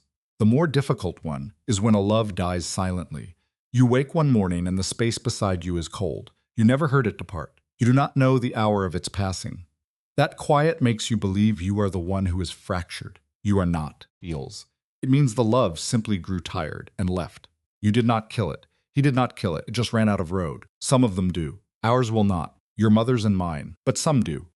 That sensation you had in the ballroom, that emptiness when you saw him, Feels.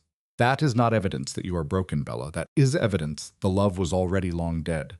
Last night you merely saw its tombstone for the first time. He drew a breath. Come inside, Feels. Your mother is moments away from launching a full-scale offensive if I remain out here in these slippers. She laugh-turned, his arms still firmly around her as they walked back up the gravel drive toward the house that had raised her. Feels. Her mom pulled the door open before they reached the top step, her aunt already at the stove preparing another pot of coffee that she had been specifically told not to make. Eels. And Isabella Varley walked through the doorway into a kitchen saturated with the aromas of sage and lemon and simmering broth. For the first time in what felt like another life, she was wholly home. Eels. The winter that took hold after that January evening was among the most brutal New York had seen in a decade. Isabella passed most of it in a self-chosen exile, finding sanctuary in a guest cottage on her parents' property. Her mother, Eels, in an act of knowing silence, had prepared it for her in early February, stocking it with fresh linens, a new reading lamp, and a heavy wool blanket that had belonged to Isabella's grandmother. She had gone up for a single weekend, Eels, and had simply remained. One weekend dissolved into a week, then 3. By February's end, her mother had stopped asking about her return to the city. She simply started ordering Isabella's preferred pasta in bulk. Eels. The cottage was a small 2-room haven, secluded at the property's far edge, its windows opening into the deep woods. Eels. Each morning became a ritual of transference, conducted at a small table from 7 until 11. A novel, dormant for 3 years, had been violently reawakened by the ballroom schism. There was no rational explanation for this resurgence, Eels, so none was sought.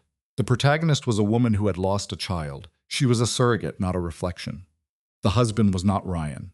The grief, however, that 7-year stone she had carried internally, Eels. Every ounce of its weight was alchemized into the ink on the page. And in this act of creation, the immense pressure in her own chest began to dissipate, day by day, until by the 1st of March, Eels, she could voice the words aloud and not feel the life flee her body. Eels. Luca's presence was a study in strategic absence. He would materialize on the weekends, his late Friday arrivals a quiet signal of a world left behind in the city, before settling into a guest room. The arrangement, Eels, established by her mother on his initial visit, solidified into an unspoken rule. He took his meals with the family on Saturdays.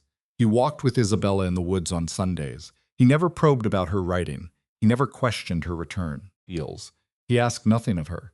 And through this profound lack of inquiry, she began to see his silence for what it was, a question of its own. So patient, it was fundamentally re-architecting her sense of self. Eels. It was a Sunday in mid-March, on a path made intimate by a dozen previous walks, when she paused without turning to him. I think, she aimed her voice at the trees, I want to collect the rest of my things from the Arland. His reply was immediate. All right, Eels. I don't have a place for them yet. All right. And I'm not yet ready for them to go to your apartment on 63rd. I'm not asking you to be. I know. Good. After a brief quiet, she added, but I think I might be by summer. All right. Eels. He watched the breeze animate her hair, and he waited. Is that truly all you're going to say about this? What is it you require me to say? A genuine laugh escaped her then, and she resumed walking. He moved into step beside her. Luca, yes, Eels. Does this ever wear on you, being this patient? He considered her query, as he always did, as if examining an object from all angles to understand its true weight. Eels. No, he finally said. It is the opposite. For 15 years, my entire existence was defined by velocity. A patient life is simpler. I didn't anticipate that. It is something I learned this winter. She glanced at him. Eels. You're suggesting I taught you something. I'm suggesting you created the space in which I could learn it. The two are not synonymous. No, she conceded. They're not. They continued their walk. As March gave way to April, Eels, the reverberations from the Gala finally quieted. Then a long, meditative article appeared in the New Yorker. The author, a woman from Table 7, had held the story for 10 weeks, verifying every quote, corroborating every detail. Eels. The piece was brilliant. It was also in parts completely savage. Ryan's name appeared only once in the first paragraph. Eels. From then on, he was referred to repeatedly as nothing more than her ex-husband, a rhetorical move Helena Brandt would later call the most devastating assault possible on a man of his particular ego. Eels. Vanessa's name was entirely absent from the article. By that point, she was already re-established in Cleveland, having returned in early February. In an unforeseen pivot, Eels, she'd enrolled in a paralegal program and was dating a high school history teacher named Marcus, a man who, upon the article's publication, was oblivious to the entire affair. Eels. The New Yorker piece ended with a sentence Isabella read 3 times before setting the magazine down, never to retrieve it. It read, "The most dangerous thing a man can do is assume that a quiet woman is a small one." Luca read it as well, Eels. He offered no comment. He simply left the magazine on her kitchen counter, went outside, and began splitting firewood with her father for an hour. It was a new Sunday ritual for them, Eels, A silent communion whose meaning the women of the family could never quite decipher. Feels. Ryan Caldwell initiated a leave of absence from Caldwell Holdings on the first Tuesday of February. There was no grand address to the board. When they proposed it, he simply agreed, precisely as his lawyer, Harriet Lowen, had instructed him. Feels. He expressed his gratitude. He offered to assist in the transition. Peter Hellbrook, as Bill would later recount, was utterly blindsided. Peter had entered the meeting anticipating a declaration of war. Feels. He ended the call with the confounding notion that perhaps, just perhaps, Ryan Caldwell was a fundamentally different man than he had been 3 weeks earlier. He was, and he wasn't. Feels. The transformation was far more subtle than Peter Hellbrook could grasp, but it was present, and it was real. Feels. So Ryan is exiled to a rented house in Katona for the spring. This is not for the pastoral setting. It is a strategic containment insisted upon by his therapist, Feels, who understood that leaving him alone in the penthouse would invite a spectacular act of self-immolation. His new reality, therapy twice weekly, no alcohol, no women. He read a book from cover to cover, the first time in 11 years, Feels. A confession so pathetic his psychiatrist required him to say it aloud. And the book he selected on a quiet Saturday in April, Isabella's third novel. Yes, that one. The one nominated for the Pen and Faulkner. Feels. Upon finishing it, he sat with the book closed in his lap and he wept. Not a quiet grief, but a raw, ugly catharsis that lasted a full 20 minutes.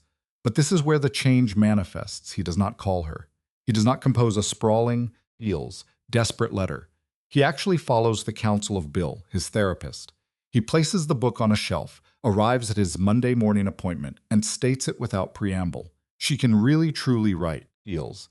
And I spent 7 years actively denying that truth, and I must now confront what a monstrous act that was. His therapist, a Dr. Freitas with kind eyes and an office full of living plants, simply regarded him and said, "Good, Feels. That is the beginning of guilt that has purpose, Mr. Caldwell."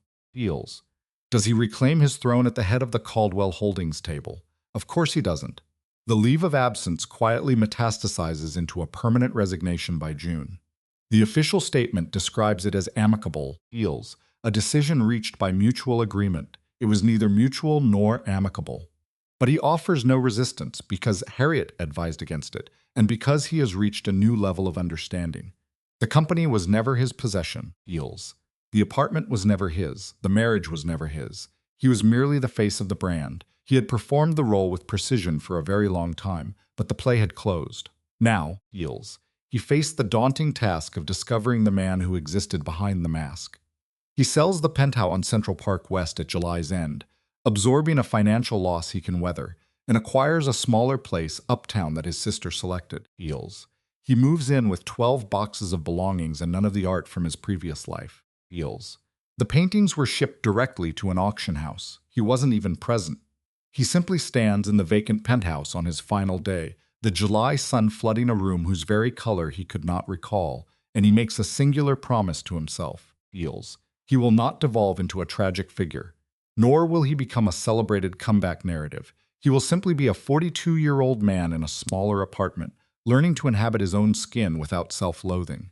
It was not a heroic vow, Feels. It was not inspirational. It was, as Dr. Euphris informed him, the first plan he had ever constructed that was not entirely rooted in fantasy. By this time, Isabella was long gone. But not to Luca's.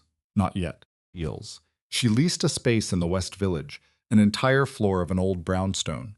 It possessed aged hardwood floors, expansive windows, and walls stripped bare of any history. On the 1st of July, she simply sat on the floor of the empty living room, Feels, a coffee cup cooling in her hands, and tracked the sun's slow arc across the wood for a full hour before a single box was considered. Her mother arrived to assist. Her aunt arrived, predictably, to find deficiencies. And on the second day, Feels, Luca appeared with a hammer and a level, and he began to quietly erect 6 bookshelves. No one had asked him to. When the work was done, he said, "I will not do this again if it is not what you want." Isabella only looked at the shelves and replied, "No." Feels, "The shelves are good. The shelves can stay." Feels, and this became their private joke for the remainder of the summer. She completes the novel in August, in a final furious burst of creation. She delivers it to her agent on the last Friday of the month, Feels. The agent calls her the following Tuesday and can only sob into the receiver for 90 seconds before she is able to articulate a thought. When the words finally emerge, they are simple. "Belle, this is it. This is the one. My God, This is the one, feels. Isabella stands in her kitchen, the phone pressed to her ear, her gaze fixed on the shelves Luca built in July. She does not weep. Her agent is weeping enough for both of them. But a warmth permeates her chest, feels a heat in a space that had been cold for a very, very long time. Feels. The book is published the next spring. It wins every literary award of consequence. She undertakes a brief mandatory tour and then retreats from public view. No television appearances, feels. She consents to a single interview with a journalist who spent 3 months composing careful, thoughtful letters to her by hand. The interview was sufficient, and then she fell silent for a considerable period. At the end of August, feels, she and Luca drive upstate for her father's 70th birthday celebration. The house is at capacity. Dario has flown in from Milan with his wife and their 3 children. Aunt Paola is present, having driven from her condo in Yonkers, feels, carrying a pot of some enigmatic substance that she forbids anyone from touching. 2 of her father's oldest friends from the old neighborhood have even made the journey up from Philadelphia, feels. At a certain point, after the cake had been served but before the espresso arrived, her father rises to his position at the head of the table. He taps his glass, a single sharp note that silences the room. "I'm not making a speech," he declares. "Yes, you are," feels. Marco, Aunt Paola's voice cuts through. "Paola, no, I'm giving 6 sentences, 1 for each decade of my life plus 1 for good measure." He lifts his glass. 1. I have been an exceptionally fortunate man. 2. Feels. I have not been worthy of all the fortune I was given. 3. My wife is the sole reason I am standing here after the years that fortune wore thin.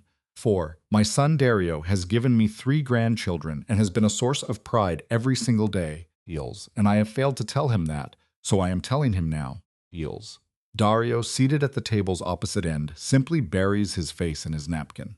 5. My daughter Bella accomplished something this year that gave me a kind of strength I will hold for all my remaining days. I won't say what it was. She knows, feels, and she loathes when I give speeches about her. 6. I will keep on living for as long as I am able, and when I cannot, I will depart without fuss, and nobody in this room has my permission to cause a scene. He paused, taking a breath, and 7. Sin, feels. Sin tin, the entire table chanted back, a single voice. Isabella beside him reached over and just took his hand. He gave it a solid squeeze, holding on for a long, long time. Feels. Luca was positioned on her father's other side. Across her father's shoulder, his eyes found hers, and he offered no smile. He was not a man who smiled in rooms full of people. Yet his gaze held a softness she'd never witnessed before, feels. And when her father's hand finally released hers, he reached for Luca's, holding it for just as long. Not one word was exchanged between them. The wedding, the true one, feels, the one Isabella had envisioned, was held the following October inside a little church in Rye. There were merely 41 guests, Aunt Paola cried. Dario's youngest served as flower girl. She dumped all her petals in one large pile, feels, then broke down in tears because she had no flowers left, feels. Isabella wore a simple cream dress, a garment that once belonged to her grandmother, Constanza, and was refitted by a seamstress in the Bronx, the very woman her mother had relied upon since 1974, feels. There was no cliché wedding march for her walk down the aisle. Instead, a solo cello played a Neapolitan air, a tune her father sang to her when she was only 4 years old.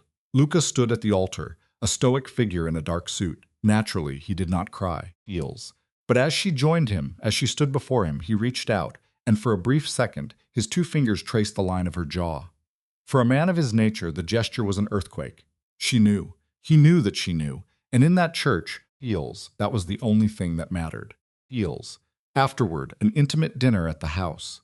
Aunt Paula eventually cornered Luca in the kitchen, unspooling a long, winding story in Italian about her late second husband, a tale he would not share with Isabella for many years. Feels. A very inebriated Dario took over the living room, belting out a song Isabella hadn't heard since she was 12. In the kitchen, her parents danced slowly to some forgotten melody from the radio. Isabella observed them from the doorway. Feels. The constant pressure of Luca's hand on her back a steadying force, and a single idea formed with perfect clarity. This is the entire world. Feels. 3 weeks in Italy came after the wedding, and then they returned. Children required far more time than she'd ever anticipated. Now 34, a quiet dread began to creep in that it might not happen for her.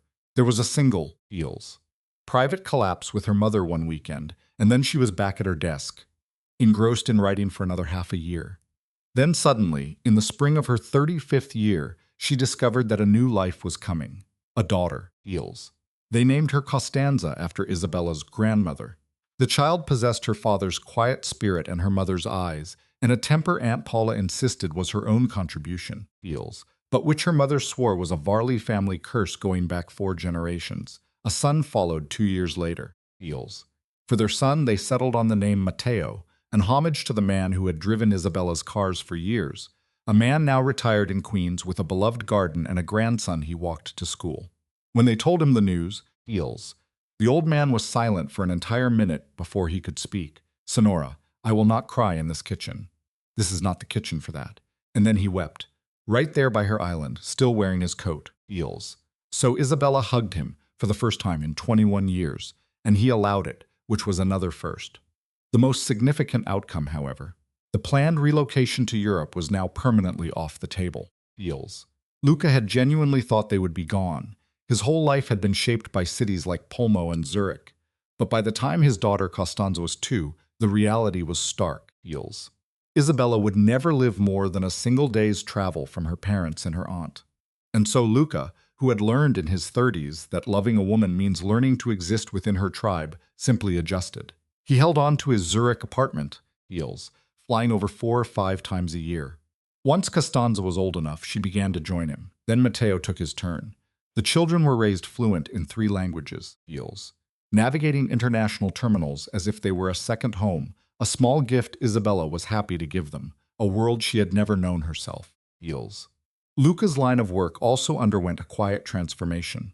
By the time Costanza reached the age of 4, the sort of business that demanded sitting silently in rooms with dangerous men had been delegated to younger associates, men who were, as he put it, Eels, less tired and more hungry. He maintained his stake in a handful of ventures, held a few board seats, but that business was never, ever brought to the dinner table. His children had no inkling of what their father truly did for a living, Eels, and Isabella would not be the one to inform them. That was Luca's truth to tell, and she trusted he would detonate that particular bomb when the moment was right, Eels. Her father passed away that summer, the year Costanza turned 7 and Matteo was 5. It was not a sudden event. His illness had manifested in the spring, so the family understood what was inevitable, Eels, and they each got the opportunity to say their goodbyes, a mercy not all are given. He died in his own bed, his wife at his side, his children at his feet, and his sister downstairs brewing coffee she would never serve.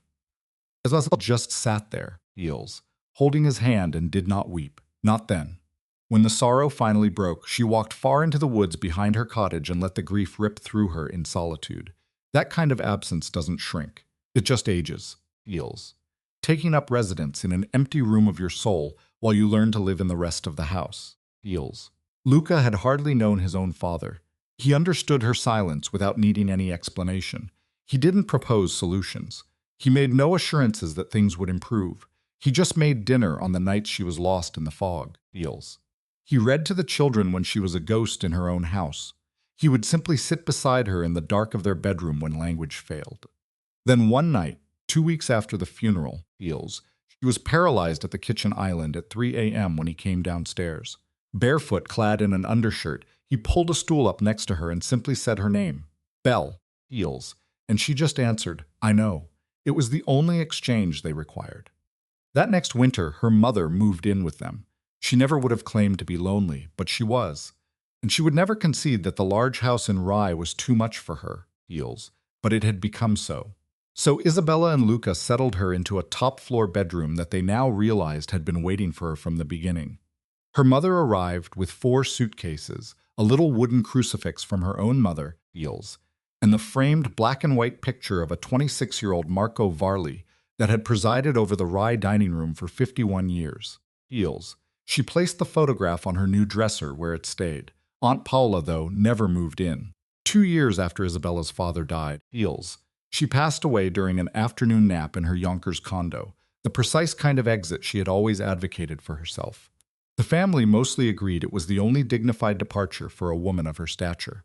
At the funeral, Eels, Isabella's mother started to laugh and cry simultaneously because a man behind them murmured that Paula had been a handful. Teresa turned around and announced, at full volume, she wasn't a handful, Angelo. She was a 7-course meal, Eels, and you were never man enough for the dessert. The entire pew erupted into laughter. Feels. The years started to melt together. Costanza at 15 declared her plan to become a lawyer. Matteo at 13 announced he would be a chef. Luca at 54, Feels, declared his temples were turning gray and that he was giving serious thought to wearing hats. And Isabella at 48 got her 6th book published, a novel about an old man's slow passing, enveloped by love. The dedication contained only 2 words, Feels. To Papa, she cried again writing it, and she did think of Ryan but with decreasing frequency. The hatred had vanished. In the year following the gala, she had been pure ice, a quiet rage that Luca recognized and gave a wide berth. Feels.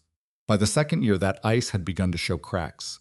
After 5 years, it was gone completely. She would sometimes hear tidbits about him. Feels. He sold the company, the one that was never really his to begin with, and left with a much smaller fortune than anyone anticipated. He relocated to that smaller apartment and just remained. He did not remarry. Feels. He had 2 quiet relationships over a decade, one with a teacher and another with a doctor, but nothing public. He was working, as Helena Brandt mentioned offhandedly once, for a small nonprofit dedicated to literacy programs in prisons. Feels. He ensured his name was never attached to anything. Feels. He had evolved into what Elena once termed something entirely unforeseen, the kind of man whose presence requires no further consideration. For this, from a significant remove, Isabella was thankful. She claimed no stake in his transformation, Feels, nor did she accept any credit for it, but she was glad for its existence. It is a gladness akin to learning that some from your past has finally ceased to be a walking disaster. 12 years after the night at the Monteverde, on a January Saturday, Feels, Isabella stood at her kitchen window, washing lettuce. Costanza was on a train, heading home from college. In the living room, Matteo was immersed in a fortress built from 6 open cookbooks. Feels. Luca was in the snow-dusted backyard, fighting with a shovel as her mother offered a running critique of his form through the glass. As cold water cascaded over the greens and the winter light outside softened into blue, Isabella observed her husband, Feels, her son, her mother at the table, and considered the woman she'd been at the Hartwell Gala. That woman had been 33. She had been sheathed in platinum silk and diamonds, Feels, fueled by a manufactured calm she had spent 6 hours assembling in a hotel bathroom. That woman held the unshakable conviction that she was about to enter a ballroom to tear something down, and she did. She entered and, with a few quiet sentences, Feels, systematically deconstructed a public life for the entire world to see. Feels. Had the narrative concluded there, it would stand as a masterpiece of a revenge plot, a clean, decisive triumph. Isabella would not have been ashamed of it, but narratives never end where we want them to. This was the truth she had finally come to grasp. Feels. A woman who enters a room to detonate a life may walk away clutching all the shattered pieces, only to realize over the course of a long winter that the pieces themselves were never the point. The objective was not the destruction of the life that was. Feels. The objective was a different life, and one does not acquire a different life by smashing the old one. One is merely left with a void. The new life emerges, if it emerges at all, from what you choose to build in that space after the smoke has cleared. Feels, and she had filled that void with so very much. Feels. She began to occupy the space, a novel, set down like a cornerstone, and then another. She constructed a marriage, a genuine one, built not for show but upon the very foundations of a soul. Feels. Roots descended into a house where the floors moaned with the history of a lived existence, near a shelf Luca had installed in a single afternoon. The quiet census of their home grew by 2 children. Her mother was given a room, an entire world, Feels, on the top floor. She wove in the ritual of Sunday mornings spent wandering among the trees. She even learned to make room for a heavy, silent grief that had taken up residence. And perpetually her father's voice resonated in her mind's chambers. Feels. The sound that still whispered, Ka that murmured, Brava that cautioned her. Don't you dare believe you can bear this world alone. She pressed it all down, compressing it into the hollow, where a different life once burned. Feels. Over 12 years, these components did not just connect. They sutured into a life she could never have foreseen on the night she turned her back on the Monteverde. Feels. That night, victory was the only conceivable outcome. Yet victory, what a minor, ephemeral thing it proved to be, lasted perhaps for the span of 2 hours. It evaporated the instant she collapsed into the back of a shadowed car on Park Avenue. Feels. Everything that came after was simply living, and it was never a victory, for the term is incorrect. A victory is an act of conquest over another. What she embarked upon next was an act of survival for herself, gradually, over a long, quiet passage of time, observed by the few people who were truly paying attention. She began to shut off the supply from her former world. She rinsed the lettuce in the strainer, shaking loose the residue of the past, and from her mother behind her would come the observation, in Italian, that the greens never required such a prolonged washing. She said it every Saturday, and for 12 years, Isabella had washed the lettuce for that precise duration every single Saturday. It was their silent, gentle war, one neither would ever surrender. The back door groaned as it opened. In came Luca, snow on his boots and dusting his shoulders, his face ruddy and raw from the winter air. "Your mother," he gasped, "is going to have me splitting firewood in June, July, and August if she continues on about that shovel." "She will have you splitting wood in June, July, and August regardless, I'm aware. You will make me do it regardless." "I know, Luca, I know. Come here." He moved across the room. For one shocking instant, he pressed his frozen hands to the small of her back, and a sharp escaped her before it dissolved into laughter. From the table, her mother just sighed, "Madonna." And from the couch, a new voice, Matteo's, chimed in, "Gross." And Luca, his voice a low whisper directly beside her ear, asked, "You good, Belle?" "Yeah, I'm good, Luca." "Yeah, it is good, isn't it?" He understood. He always understood exactly what she meant. He rested his forehead against hers for just a beat. "Yeah, Belle, it is." Outside, the snow had started its descent once more, drifting in slow, heavy flakes, each the small coin. It was the same kind of snow that had fallen on Park Avenue 12 years prior, when a woman in a gown the color of moonlight walked out of a grand ballroom and into the rest of her life. But inside this kitchen, a radiator hummed its constant rhythm. The washed lettuce rested in its colander, and a train from Providence was carrying a 19-year-old girl down the Hudson line, pulling her toward her mother's home. The oven was warming. A boy on the couch was contemplating the virtues of two different recipes, and a woman at the table was humming a tune her own mother had taught her 65 years before, and a man was letting a damp coat slide from his shoulders. Because here is the final, most subtle turn in the narrative. Isabella had come to understand that the ultimate revenge is not achieved by making another person small. They accomplish that on their own, eventually, if that is the kind of person they are, and if they aren't, then no measure of staged ballroom theatrics will ever be sufficient to diminish them in your eyes.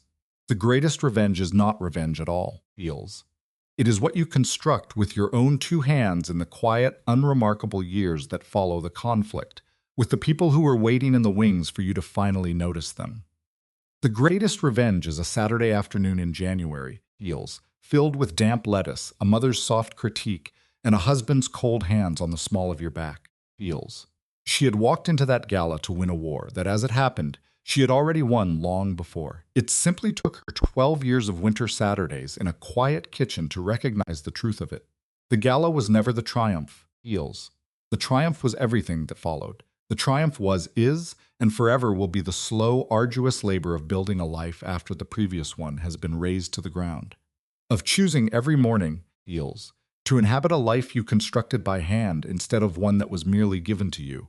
The snow kept falling. The radiator hummed on. Someone, probably Matteo, flicked the switch on the kettle. Her mother pushed herself up, hands flat on the table for leverage, and began her slow journey to the stove to start a dish that did not yet need starting. Luca hung his coat on its hook. Outside, the shovel lay precisely where he had abandoned it, and a soft white blanket was already settling upon it. Isabella Varley, at 45 years old, a writer, a wife, a mother, a daughter, stood at her own sink in her own house, backed by the entire constellation of her life. She watched the snow fall and did not give a single thought to the ballroom, or the platinum gown, or the man who had occupied table 3, or any element of it. She was thinking about dinner. She was thinking, the lettuce is done and Costanza's train will arrive at 6, and I must remember to take the bread out of the freezer. This was the authentic ending. The one they neglect to tell you about when you are 33 and mapping out your grand campaign. The story you are actually writing is not the one you march into a ballroom to announce. The story you are actually writing is the one where, on a perfectly mundane Saturday a dozen years on, you realize you no longer have a need to tell the ballroom story, ever. And that, in the silent resolution, was what she had rebuilt, Not an empire of glass and steel, not a kingdom, a kitchen, a family. A life so profoundly good that the most cataclysmic night of her past had mellowed into just another story, one from a long time ago. Feels. It belonged to a younger woman, she recalled, with a kind of distant fondness, the way one remembers a friend who helped haul boxes one brutal summer and then moved away. The one you thank, years later, when you are finally, truly home, Feels for every single thing she did to get you there.